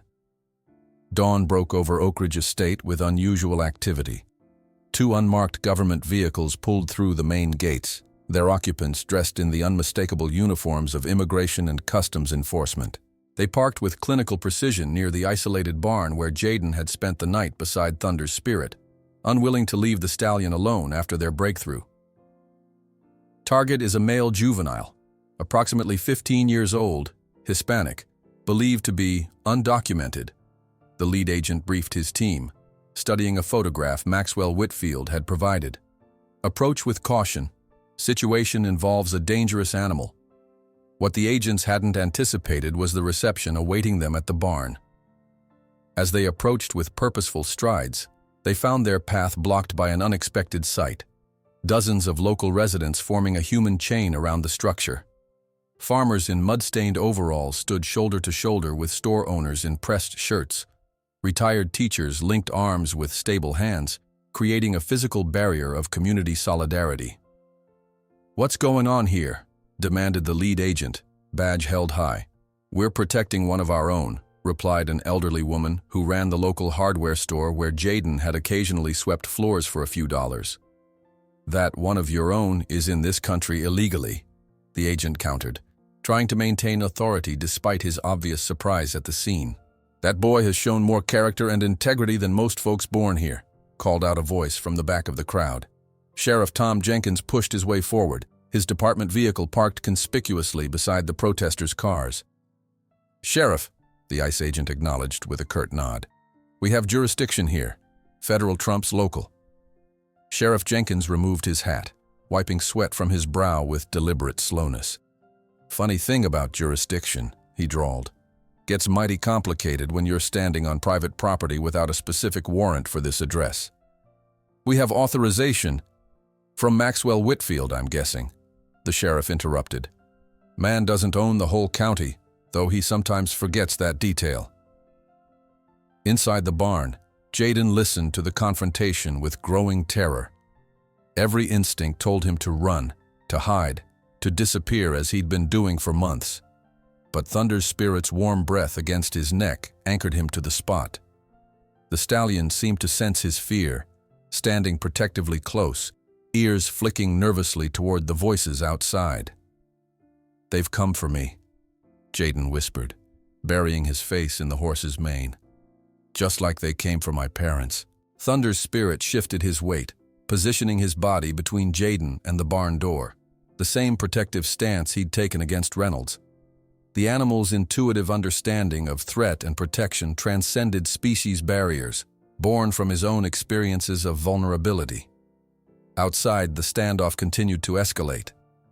News vans had begun arriving, cameras capturing the confrontation between federal agents and local residents. Mary Jenkins pushed through the crowd to stand beside her brother, the sheriff. "That boy in there saved a life that everyone else had written off," she announced loudly enough for the cameras to capture. "And this is how we thank him?" The lead ICE agent, increasingly uncomfortable with the media presence, pulled his team aside for a hushed conference. The operation had been presented as a routine pickup, not a public relations nightmare with cameras rolling. As tensions mounted, a sleek black SUV pulled up to the scene. Sarah Gonzalez, an immigration attorney with the Kentucky Equal Justice Center, emerged with a leather portfolio tucked under her arm. Her arrival sent a ripple of hope through the gathered crowd. "I represent Jaden Rodriguez," she announced clearly, approaching the federal agents. "And I'm here to inform you that any detention action would be premature and potentially unlawful." The lead agent frowned. "The subject is undocumented." "The subject," Sarah interrupted firmly, "is a minor whose parents initiated an asylum claim 4 years ago that was never properly adjudicated before their wrongful deportation." She opened her portfolio, displaying documents with official government seals. "His case falls under specific protections for unaccompanied minors with pending family immigration cases." This revelation sent a murmur through the crowd. Jaden himself, listening from inside the barn, felt a surge of confusion. His parents had never mentioned an asylum claim, though he vaguely remembered them visiting an office with many papers years ago. "These documents require verification," the agent said, though his tone had lost some of its certainty. "By all means verify them," Sarah replied. "In the meantime, any attempt to detain my client will result in immediate legal action for violation of due process." The standoff had reached an impasse. The ICE agents retreated to their vehicles, ostensibly to consult with superiors and verify Sarah's claims. The crowd remained in place, their numbers growing as word continued to spread through the community and across social media. By midday, what had begun as a local dispute had transformed into regional news. Television crews captured images of Thunder's spirit occasionally appearing at the barn entrance, the magnificent stallion standing sentinel-like beside the slender figure of Jaden. The visuals were powerful. A boy and horse, both traumatized by systems larger than themselves, finding protection in each other and in a community that had chosen to stand with them. Inside the barn, Sarah Gonzalez gently explained the situation to Jaden. "Your parents filed for asylum based on credible threats from cartels in your region," she said, showing him paperwork with his parents' signatures. "The process was interrupted when they were detained, but legally, the case remains open." "They never told me," Jaden said, struggling to absorb this new information. "They might have been trying to protect you from worry," Sarah suggested. Many parents shield their children from the legal complexities. Thunder's spirit remained close during the conversation, occasionally lowering his head to nudge Jaden's shoulder, a gesture that seemed to offer reassurance. The stallion's protective behavior had not diminished with the passing hours. If anything, it had intensified, as if he understood that Jaden was now facing the same kind of threat that had once traumatized him. Outside, Maxwell Whitfield finally arrived, his expression thunderous as he surveyed the scene his complaint had created. The media presence clearly caught him off guard. What should have been a discreet removal of an inconvenient problem had instead become a public spectacle, casting him as the villain. "This is still my property," he reminded the sheriff, keeping his voice low to avoid the nearby microphones. "Yes, sir, it is," Sheriff Jenkins agreed amiably. "And you're welcome to ask these fine folks to leave, though I suspect that might not play too well on the evening news." He gestured toward the cameras with a meaningful look. Whitfield's jaw tightened as he assessed the situation. The narrative had slipped entirely from his control. Social media was already framing the story as a modern David versus Goliath, the wealthy horse breeder attempting to deport a homeless boy who had accomplished what expensive trainers could not. By late afternoon, neighbors had brought food and drinks for the impromptu vigil. Someone set up a portable generator to power lights as dusk approached. The atmosphere had transformed from tense standoff to something approaching a community gathering, though everyone remained aware of the serious stakes at hand. Inside the barn, Mary conducted a careful examination of Thunder's spirit, moving slowly around the stallion who now allowed her approach as long as Jaden remained in contact with him. "His progress is remarkable," she noted, documenting the healing wound on his flank. "Physically and behaviorally, I've never seen anything like it in an animal with this level of trauma. He just needed someone to understand him," Jaden said simply, stroking the horse's neck. "You both did," Mary replied softly. As evening fell, the ICE agents remained in their vehicles, clearly awaiting instructions from superiors caught in a public relations dilemma. The crowd showed no signs of dispersing, setting up camping chairs and passing thermoses of coffee as the temperature dropped. Sarah returned from a series of phone calls, her expression cautiously optimistic. "We've secured an emergency hearing with Judge Williams tomorrow morning," she informed Jaden. "He wants to review your case personally given the unusual circumstances." "What does that mean?" Jaden asked, the legal terminology foreign and intimidating. "It means you have a chance," she said. "A real chance." The night passed with volunteers taking shifts to maintain the human barrier around the barn. Inside, Jaden slept fitfully beside Thunder's spirit, the stallion keeping watch with pricked ears alert to every sound from outside. Their roles had subtly reversed, the boy who had protected the horse now being protected in return. At dawn, Sarah arrived with fresh clothes for Jaden, donations from community members who had learned of his situation. "The judge has agreed to something unprecedented," she explained as Jaden changed behind a makeshift screen. "He wants to see Thunder's spirit as part of the hearing." "The horse? At court?" Jaden asked in disbelief. "Judge Williams has a reputation for unconventional approaches when circumstances warrant," Sarah replied. and he's particularly interested in seeing this connection everyone's talking about. As preparations were made to transport Thunder's spirit safely to the courthouse, Maxwell Whitfield made a final attempt to regain control of the situation. He approached Mary with a revised proposal. The horse would be donated to a therapeutic riding program of his choosing, with all publicity rights retained by Oak Ridge Estates. In exchange, he would drop his complaints against Jaden. "Too late," Mary informed him coldly. "This isn't just about the horse anymore.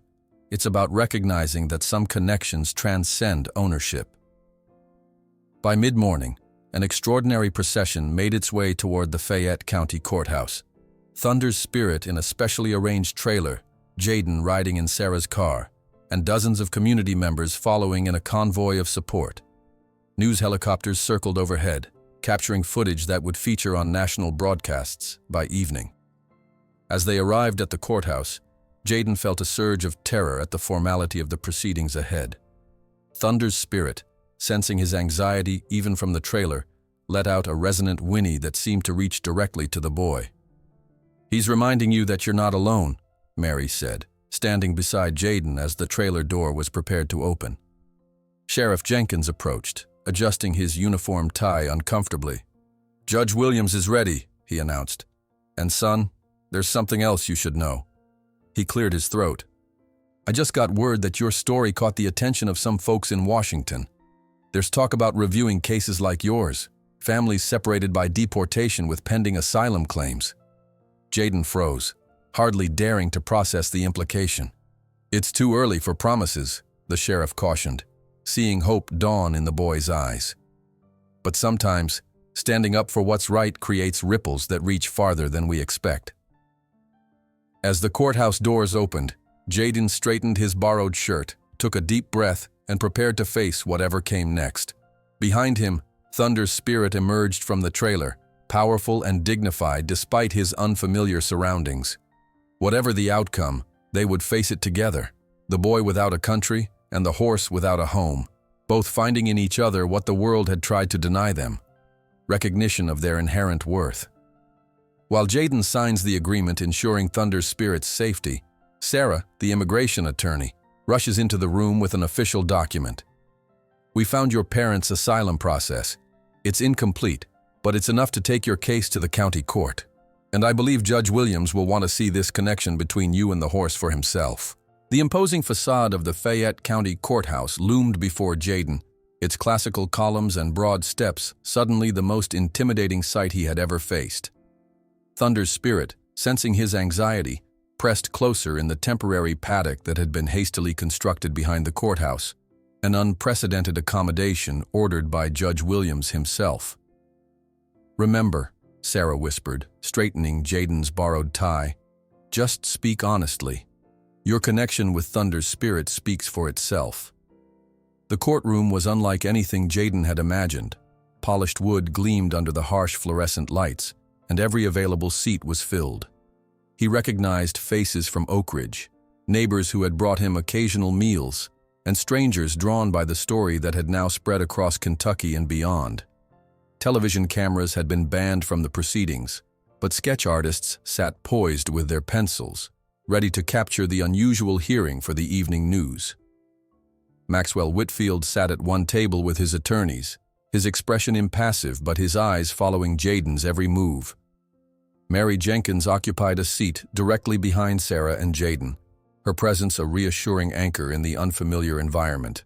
"All rise for the Honorable Judge Robert Williams," announced the bailiff. Judge Williams was not what Jaden had expected. Instead of the stern, imposing figure he had feared, the judge was a lean man in his 60s with kind eyes behind wire-rimmed glasses. His reputation for unorthodox rulings in cases involving both animal welfare and immigration had made him something of a controversial figure in Kentucky legal circles. "Please be seated," the judge said, arranging papers before him. "Let the record show this is an extraordinary hearing addressing two separate but interrelated matters: the custody disposition of the thoroughbred registered as Thunder's Spirit and the immigration status of minor Jaden Rodriguez." The proceedings began with Mary Jenkins presenting her evidence. She approached the bench with a thick portfolio containing photographs, veterinary records, and documentation of Thunder's spirit's treatment under Carter Reynolds' supervision. Your Honor, these images document what can only be described as systematic abuse, Mary explained, her professional demeanor barely containing her emotion. The methods used by Mr. Reynolds, with Mr. Whitfield's knowledge and approval, contravene accepted standards of humane training and violate Kentucky's animal welfare statutes. The photographs, displayed on a screen visible to the entire courtroom, drew audible gasps from the audience. Close-ups of Thunder's spirit's wounds, the harsh restraints, and the implements used in his training told a story of cruelty that made Jaden's throat tighten with renewed anger. And what was the result of these methods? Judge Williams asked. Complete behavioral breakdown, Mary replied firmly. Thunder's spirit became what the industry calls dangerous, but what I would term severely traumatized. He was defending himself the only way he knew how. Maxwell Whitfield's attorney rose to cross-examine, his expensive suit and confident manner designed to intimidate. Dr. Jenkins, isn't it true that certain horses simply cannot be trained by conventional methods?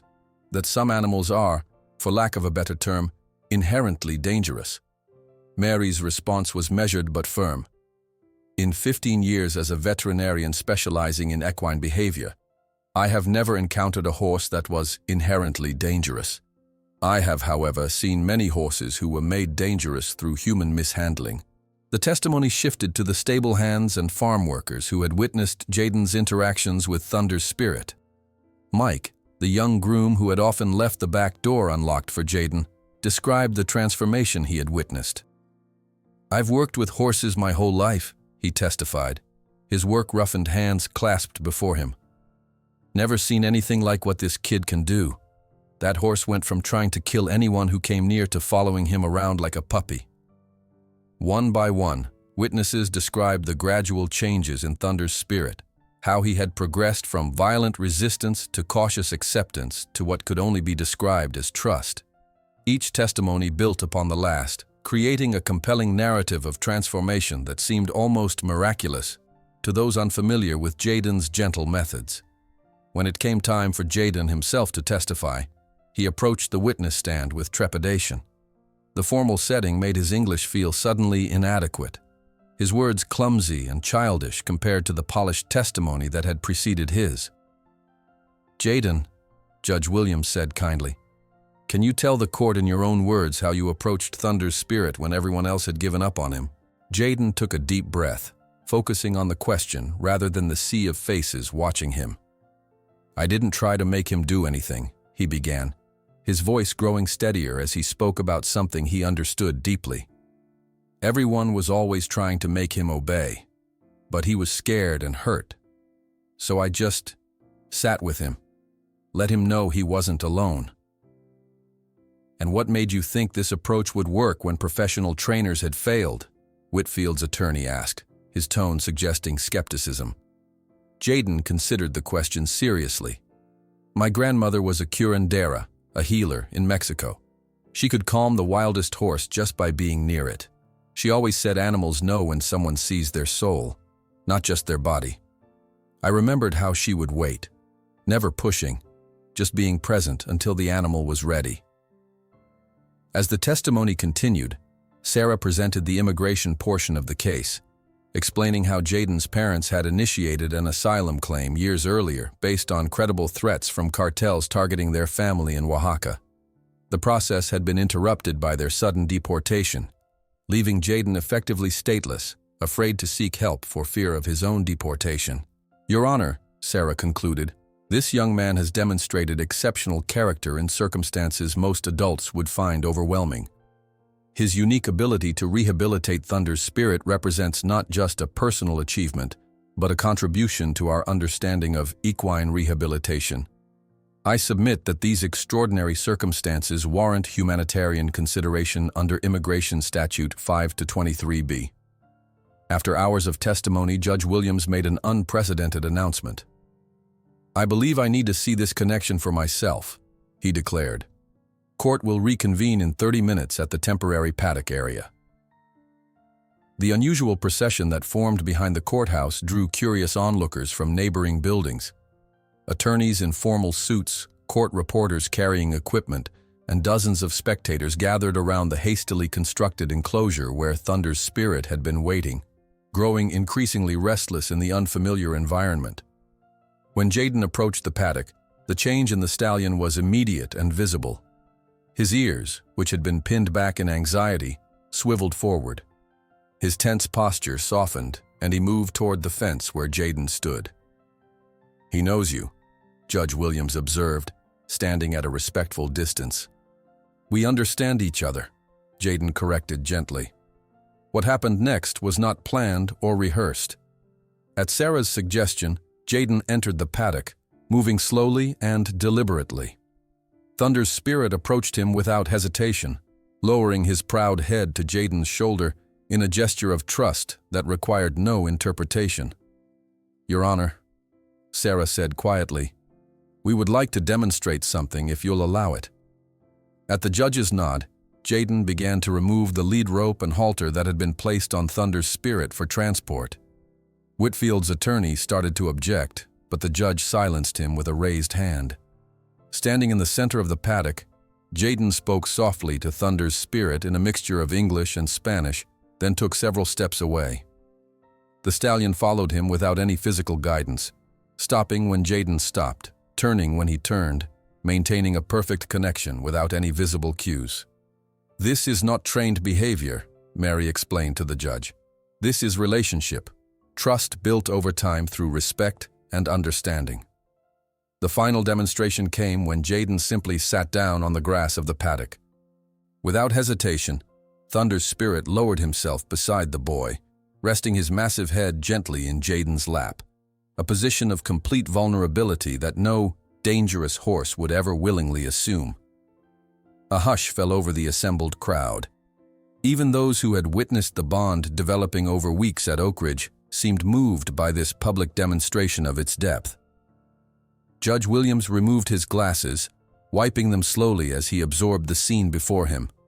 When court reconvened inside the building, the judge's expression was thoughtful.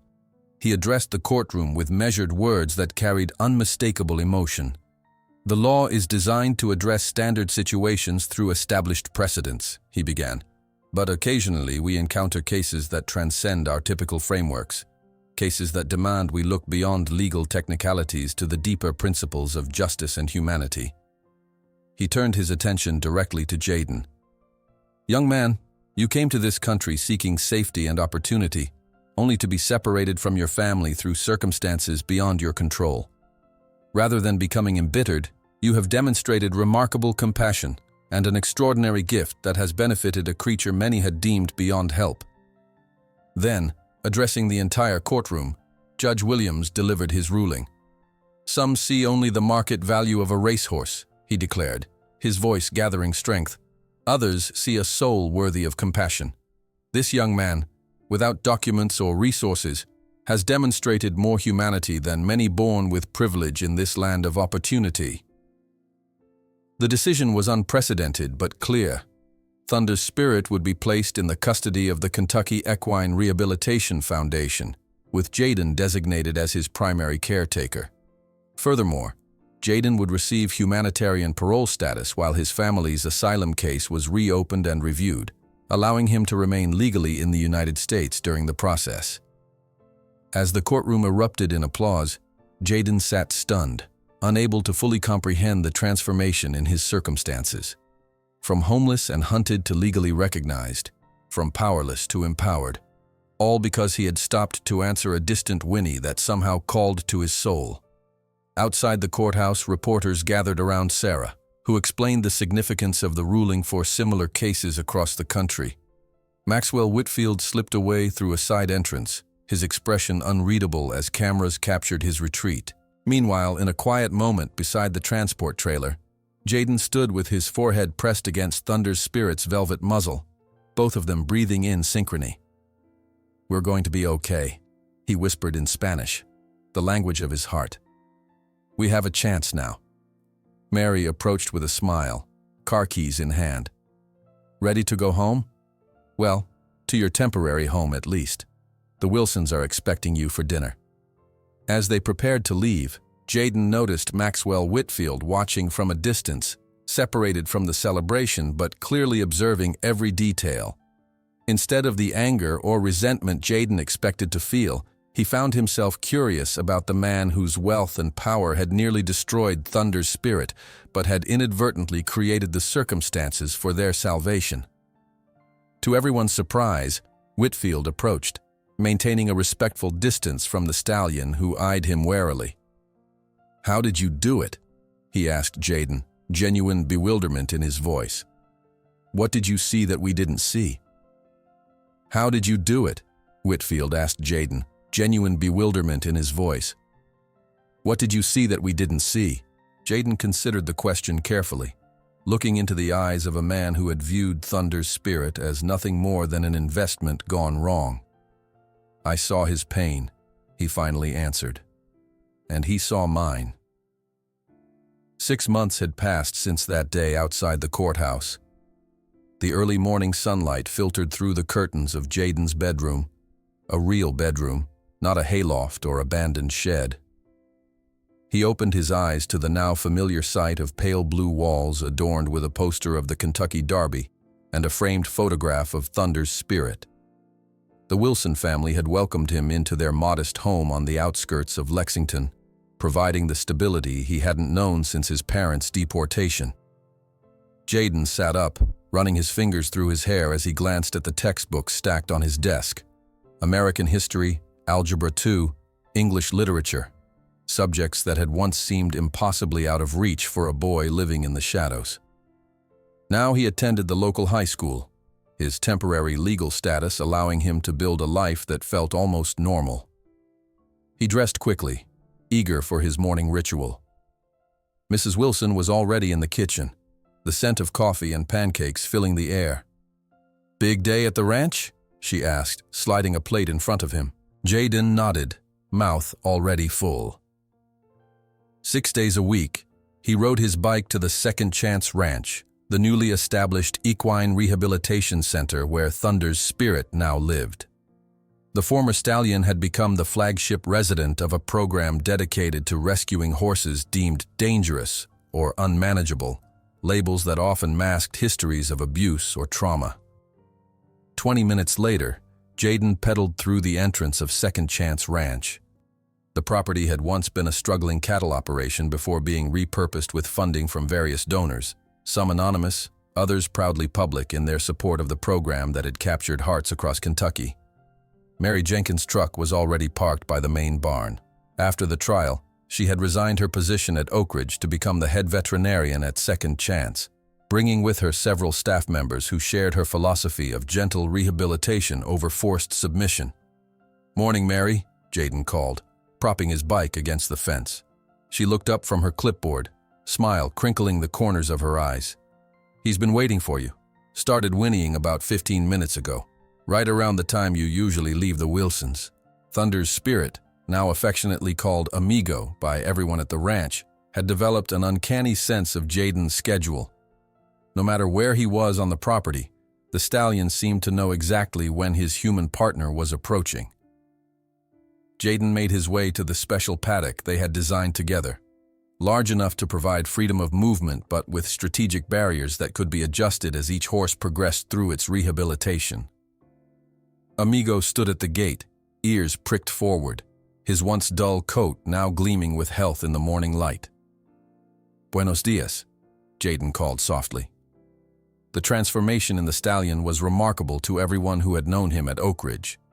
Where once he had lashed out in fear and rage, he now approached the fence with confident curiosity, extending his muzzle for Jayden's greeting touch. The scars from Reynolds's training remained visible on his hide, but the psychological wounds had begun to heal. Their morning session was a daily ritual that grounded them both. Jayden entered the paddock without halter or lead rope, tools that remained traumatic triggers for Amigo. Instead, they moved together in what Mary called their dance, Jayden's body language and occasional soft words guiding the stallion through increasingly complex patterns. "It's not training in the conventional sense," Jayden had explained to a group of visiting veterinary students the previous week. It's conversation. After their session, Jayden led Amigo to the main pasture where he could socialize with other rehabilitated horses. This had been a crucial step in the stallion's recovery, learning to interact with his own kind after months of isolation. His first encounters had been fraught with tension, his social skills atrophied by trauma and solitary confinement. Now he had formed tentative friendships, particularly with a one-eyed mare named Esperanza, who had survived a neglect case. "He's a different horse," Mike observed, leaning on the fence beside Jayden. The former Oak Ridge groom had been one of the first to join Mary at Second Chance. "Sometimes I can hardly believe it's the same animal." Jayden watched Amigo graze peacefully alongside Esperanza. He was always this horse inside. He just couldn't show it while he was suffering. The afternoon brought a new challenge. A group of children from a local special needs program arriving for their weekly therapy session.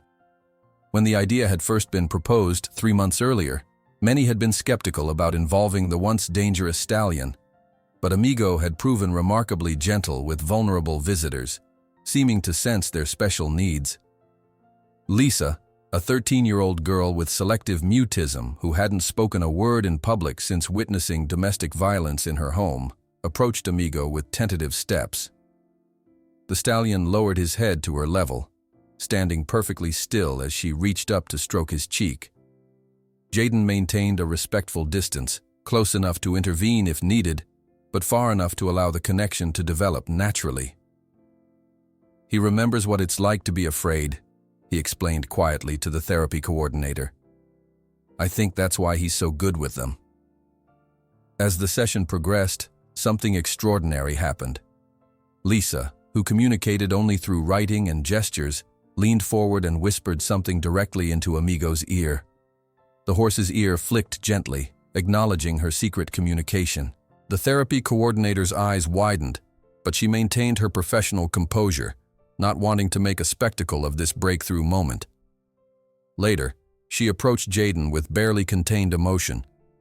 "That's the first time she's used her voice in 11 months, she explained. "Her therapist has been trying everything." Jayden smiled, watching Lisa tentatively stroking Amigo's mane. Sometimes it's easier to trust someone who knows what it's like to be broken. As sunset approached, casting long shadows across the ranch, an unexpected visitor arrived. The sleek black Bentley was immediately recognizable. Maxwell Whitfield rarely traveled inconspicuously. The staff exchanged nervous glances as the wealthy breeder stepped from his vehicle, immaculately dressed despite the working farm environment. "I'd like to speak with Jayden Rodriguez," he announced to Mary, who had moved protectively toward the main office. Jayden, who had been preparing Amigo's evening feed, felt a familiar knot of tension form in his stomach.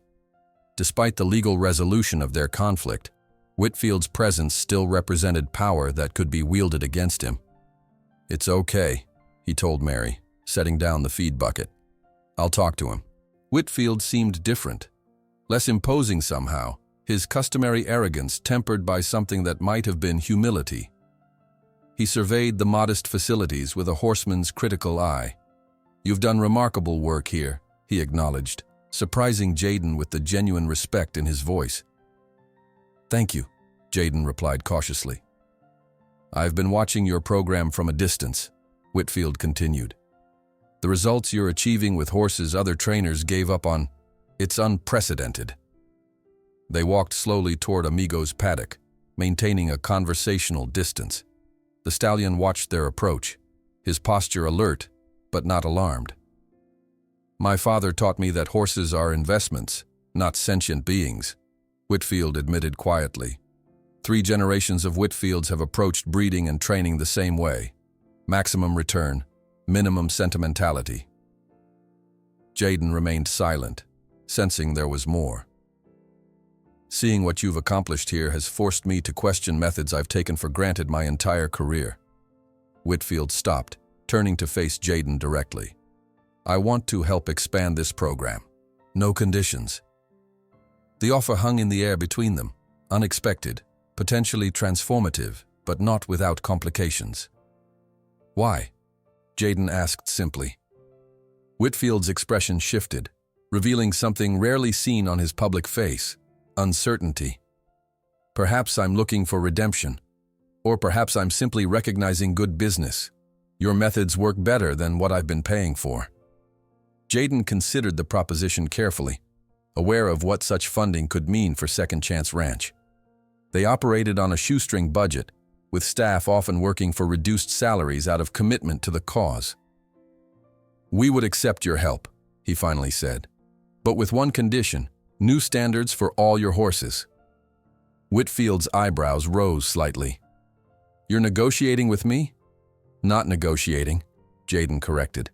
"Just being clear about our values. What we do here isn't just about fixing broken horses. It's about changing how people think about them in the first place." As they continued their discussion, moving toward a tentative agreement about future collaboration, Thunder's spirit made a decision of his own. The stallion, who had once been considered too dangerous for human approach, walked deliberately to the fence, separating him from the man who had ordered his destruction. Whitfield froze, clearly uncomfortable with the horse's proximity. Amigo extended his neck across the fence, nostrils flaring as he took in the scent of his former owner. Everyone watching held their breath, aware of the complex history between man and horse. Then, in a moment that seemed to transcend the boundaries of species, Thunder's spirit gently stretched his muzzle toward Whitfield's hand, not quite touching, but close enough to feel the warmth of his breath. "He's offering you a second chance too," Jayden said softly.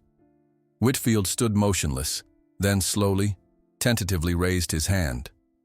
For a brief moment, his fingertips made contact with the velvety muzzle of the horse he had once condemned. The touch lasted only seconds, but its significance was not lost on anyone present. "I think I'm ready to learn to see with the soul, as you said in court," Whitfield murmured, his voice uncharacteristically humble. He cleared his throat, composure returning as he stepped back. "And there's something else I need to tell you about your parents." "And there's something else I need to tell you about your parents," Whitfield murmured, his voice uncharacteristically humble. Jayden's heart seemed to stop. For months, his parents had existed only in memories and the faded photograph he carried everywhere. Their faces frozen in time, their voices growing fainter in his mind with each passing day. He gripped the paddock fence to steady himself.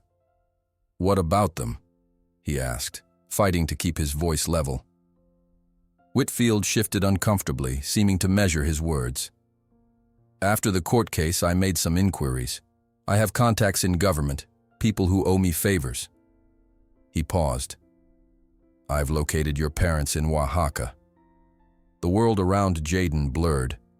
The evening sounds of the ranch, horses nickering, staff calling good nights, the distant rumble of a tractor, all faded to a dull hum as those simple words crashed through him like a wave. "They're alive? They're okay?" The questions tumbled out before he could compose himself. "They're working on a small farm outside Tlacolula, living modestly, but they appear to be safe." Whitfield reached into his jacket and withdrew a sealed envelope. "I have an address. And this." Jayden's hands trembled as he accepted the envelope.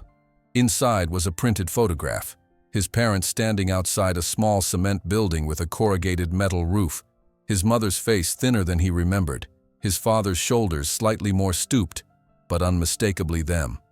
Alive. Real. "Why?" Jayden whispered, unable to look away from the image. "Why would you do this?" Whitfield was silent for a long moment. "Perhaps I'm trying to undo some of the damage I've caused," he finally said. "Or perhaps seeing your loyalty to that horse made me realize what real commitment looks like." The following morning found Jayden in Sarah's modest law office in downtown Lexington, the photograph spread on her desk alongside Whitfield's information. "It's legitimate," she confirmed after making several calls. "Your parents are exactly where he said they would be." "Can I talk to them?" Jayden asked, the possibility making his voice crack with emotion. Sarah's expression softened. "There's a cyber cafe in their town. I've arranged a video call for tomorrow morning." She hesitated. "Jayden, there's more. Mr. Whitfield has offered to fund a renewed asylum application, one that includes humanitarian parole to potentially reunite your family." "I don't understand," Jaden said, struggling to process this unexpected turn. Why would he help us now? People are complicated, Sarah replied, carefully arranging papers on her desk. Sometimes seeing genuine goodness makes them want to be better themselves.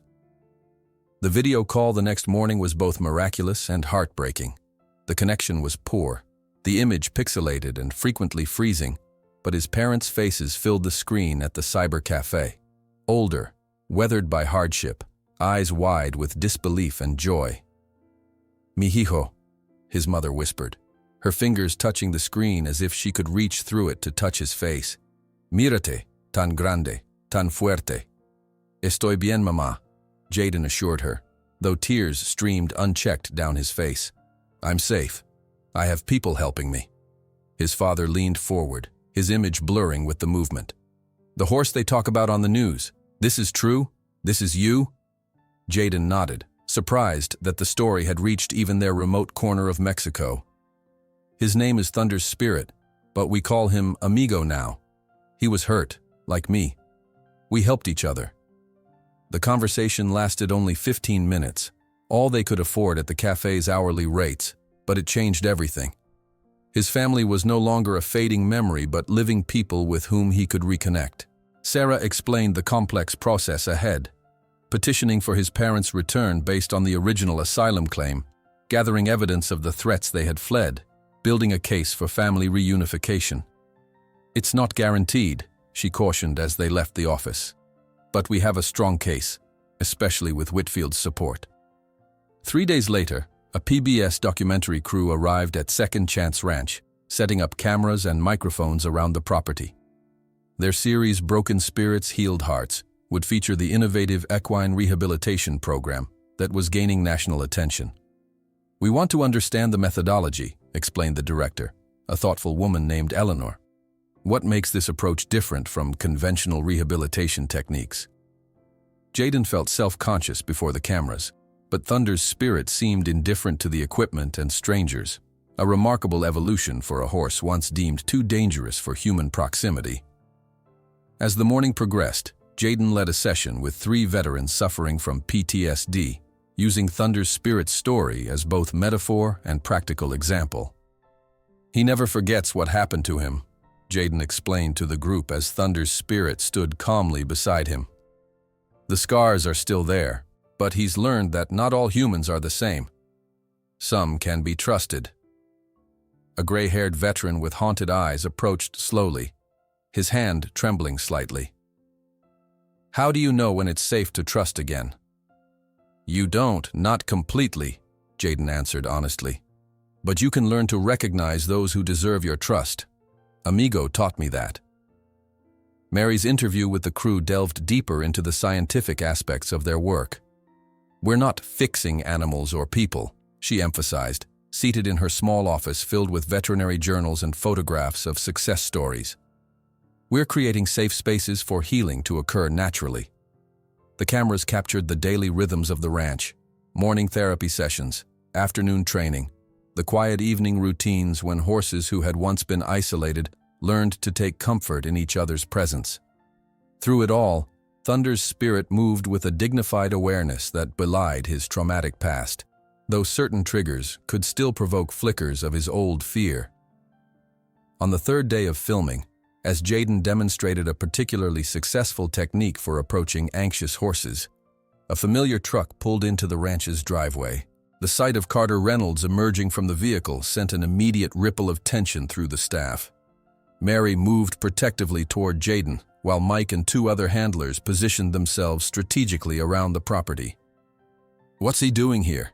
Jaden whispered, his body tensing instinctively. "I don't know," Mary replied, "but stay with Thunder's spirit. I'll handle this."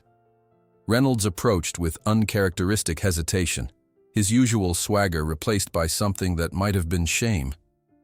He looked older, diminished somehow, without the backing of Whitfield's operation behind him. "I came to talk to the boy," he said to Mary, keeping his voice low. "Just talk."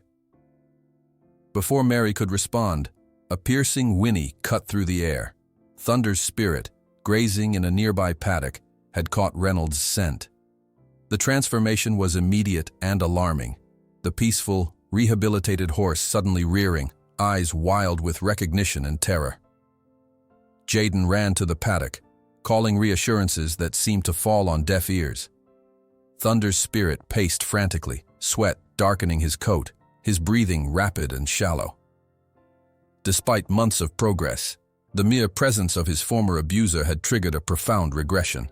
"He remembers," Jayden said, as Mary joined him at the fence. "Everything Reynolds did to him. He remembers all of it." For 3 days following Reynolds' appearance, Thunder's spirit refused to leave his stall. The confident, social animal they had carefully nurtured retreated into himself, wary even of Jayden's approach. The documentary crew captured this setback with respectful distance, understanding they were witnessing something profound about trauma's lasting impact. Reynolds returned a week later, this time calling ahead to request a meeting away from the horses. In the small ranch office, he sat across from Jayden, Mary standing protectively nearby. "I only know one way to train horses," Reynolds said, staring at his calloused hands. "My father's way, and his father's way before him, breaking them down to build them back up." "That's not training," Jayden replied quietly. "That's torture." Reynolds flinched but didn't argue. "I see that now. Maybe." He looked up, meeting Jayden's eyes directly. "I want to learn what you're doing here. Learn a different way." The request hung in the air, complicated and fraught with implications. Jayden thought of Thunder's spirit, still recovering from the mere sight of this man, and felt a surge of protective anger. He also thought of his own journey, the fear and rage he had carried since watching his parents taken away. "I'm struggling with forgiving you," Jayden finally said, his voice steady despite the emotion behind it. "But this isn't just about me. Thunder's spirit has the right to never see you again." In the quiet therapy room, usually reserved for counseling sessions with traumatized youth, Jayden found himself in the client's chair that evening, speaking words he had held inside for months. "I'm so angry," he admitted to Neigh, the ranch's psychologist. "At Reynolds, at the system that took my parents, sometimes even at my parents for getting caught." His voice broke, "And I feel guilty for that anger." "Anger is natural," Neigh replied gently. "It's what we do with it that matters." "What do I do with it?" Jayden asked, genuinely searching for guidance. "You're already doing it," she said. "You're channeling it into creating something healing. But that doesn't mean you have to welcome everyone into that healing space. Boundaries protect both you and those you're helping." The decision about Reynolds came gradually, after long conversations with Mary and the other staff. He would be allowed to observe and learn the ranch's methods, but at facilities where Thunder's spirit wasn't present. He could earn trust gradually, just as they taught their human and equine clients to do. "You can help other horses," Jayden told him during their final meeting, "but Thunder's spirit has the right to not want you around." As summer faded into autumn, bringing cooler breezes across the Kentucky hills, the ranch's reputation continued to grow. Thunder's spirit became something of a celebrity in equine rehabilitation circles, his story inspiring similar programs across the country. Jayden, now attending school regularly and maintaining strong grades, found himself increasingly comfortable in his dual roles as student and teacher.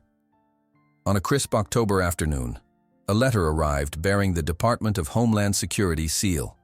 Sarah delivered it personally, her expression carefully neutral as she handed it to Jayden.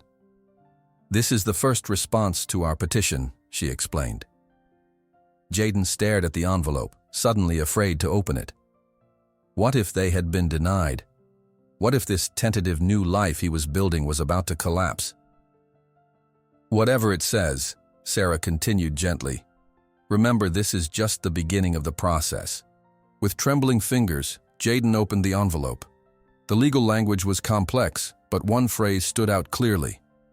"Initial review approved, proceeding to secondary evaluation."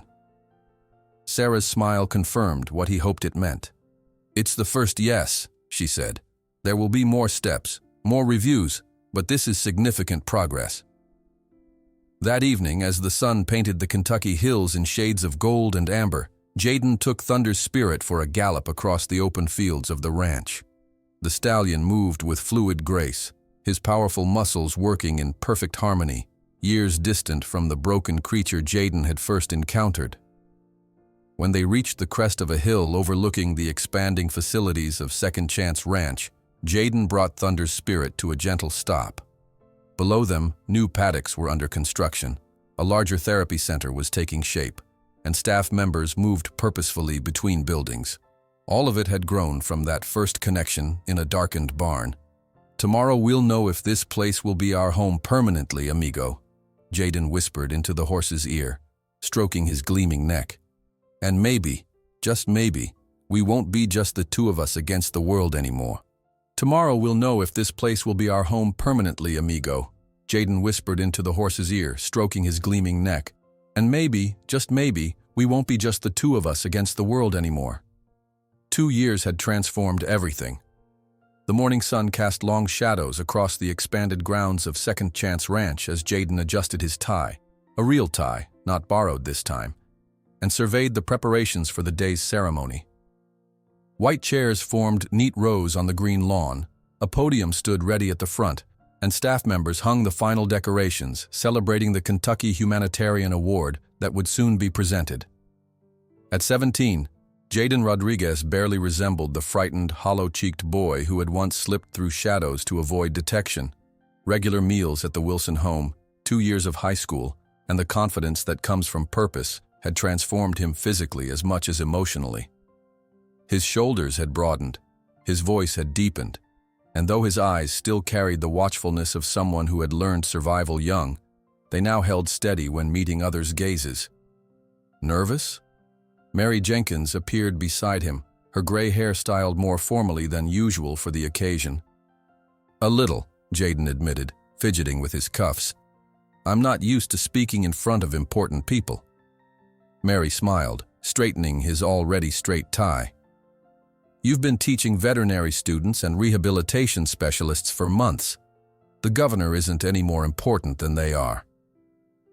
From the main paddock came a familiar whinny, Thunder's spirit calling for Jaden, sensing his anxiety across the distance. The bond between them had evolved but never diminished, growing into something that specialists from universities across the country came to study. The stallion that had once been deemed too dangerous for human approach now gently allowed children with disabilities to stroke his gleaming coat during therapy sessions. Jaden excused himself, drawn instinctively to the source of that call. He found Thunder's spirit, known universally as Amigo now, standing alert at the fence, ears pricked forward, his dark eyes following Jaden's approach with the same intensity they had shown from the beginning. "Today's the big day, amigo," Jaden said, reaching to stroke the velvet muzzle that pressed eagerly against his palm. "They're giving us an award for figuring out what everyone else missed, that patience works better than force." The stallion's psychological recovery had become a case study in equine rehabilitation programs nationwide.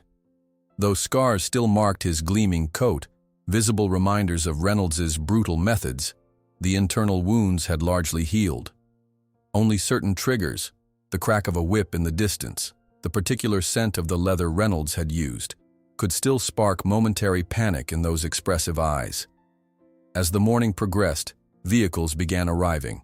Local officials, supporters, families whose children had benefited from the therapy programs, reporters from both regional and national outlets. The Second Chance Ranch had grown from a desperate last resort for problem horses into a model studied and replicated across the country. "Mr. Rodriguez?" A young assistant from the governor's office approached, clipboard in hand. "We're ready for your sound check at the podium." The formality of Mr. Rodriguez still caught Jaden off guard. He remembered too vividly being called "that Mexican kid," or simply ignored altogether. The respect now routinely directed his way remained a subtle surprise, a reminder of how much had changed. At the podium, Jaden ran through his prepared remarks, conscious of the television cameras being positioned.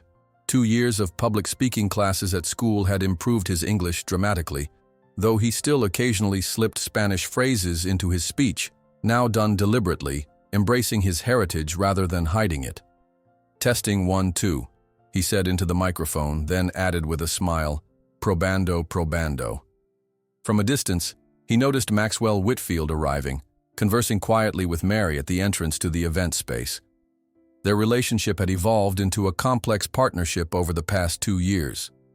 Whitfield's substantial donations had funded the ranch's expansion, and his influence had helped establish new industry standards for humane training methods across Kentucky's racing establishments. Yet there remained an undercurrent of wariness. The memory of past cruelty never completely erased, much like Thunder's spirit's scars.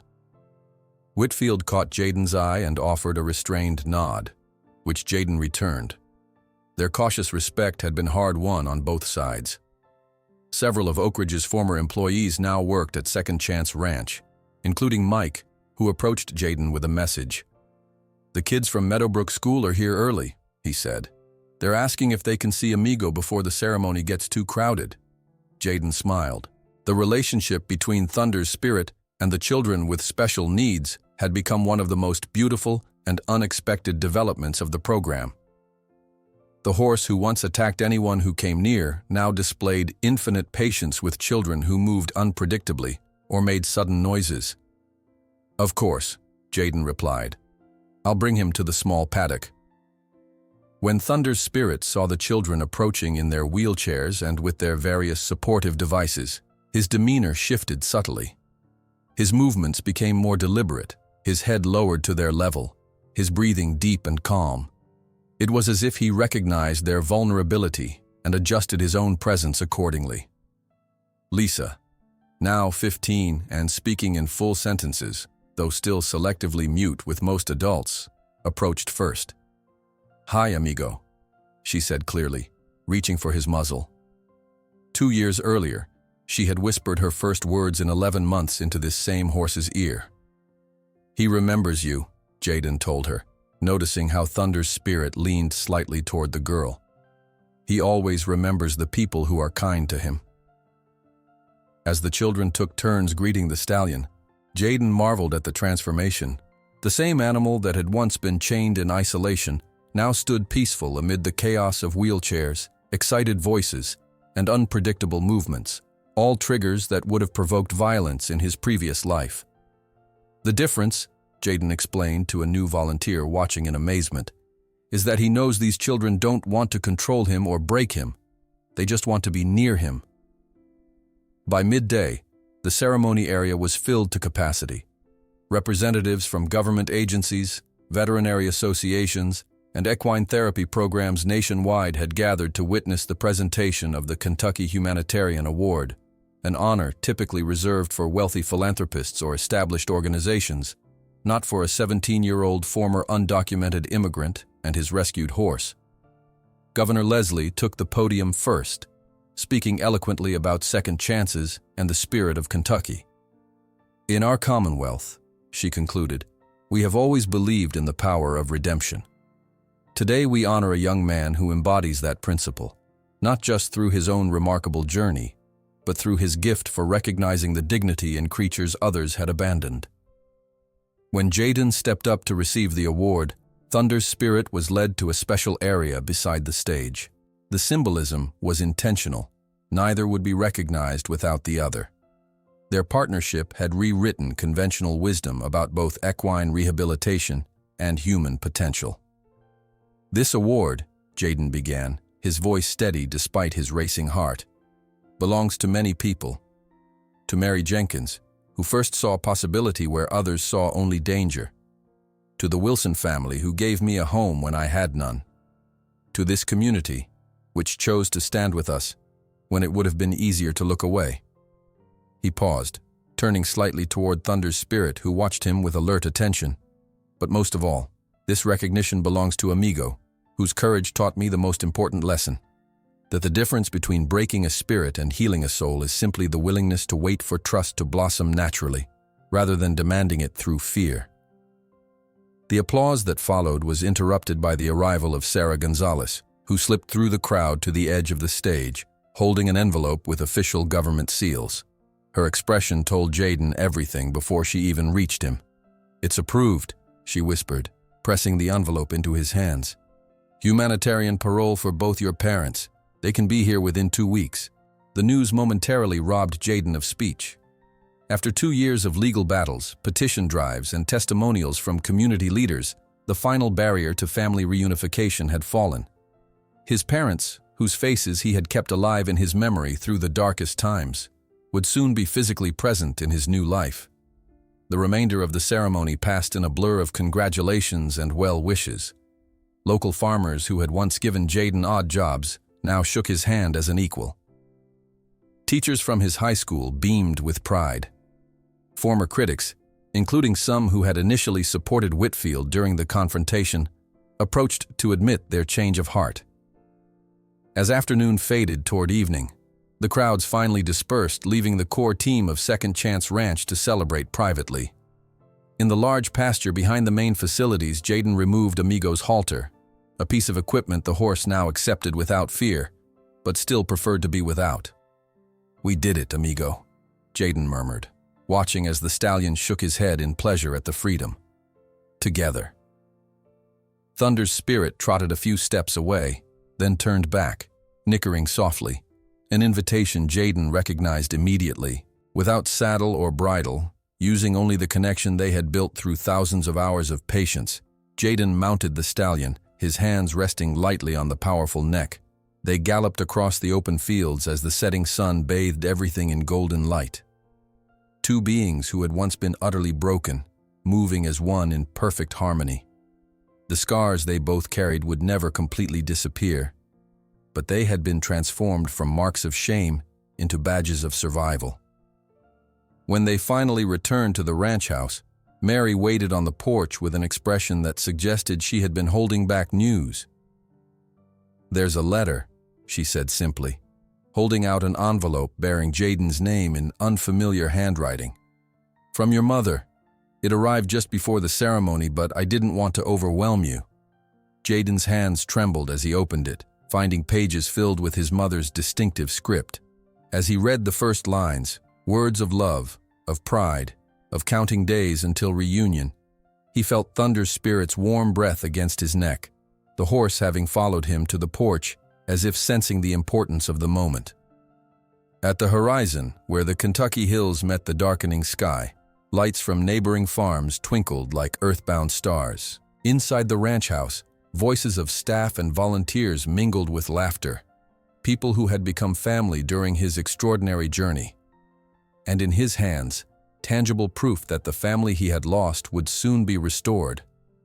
The scars that both Jaden and Thunder's spirit carried would never disappear completely, but they had transformed into something else entirely, marks of a journey that continued to inspire all who learned of it, proving that some connections transcend barriers of species, status, and origin, restoring faith in the possibility of healing even for the most profoundly wounded spirits.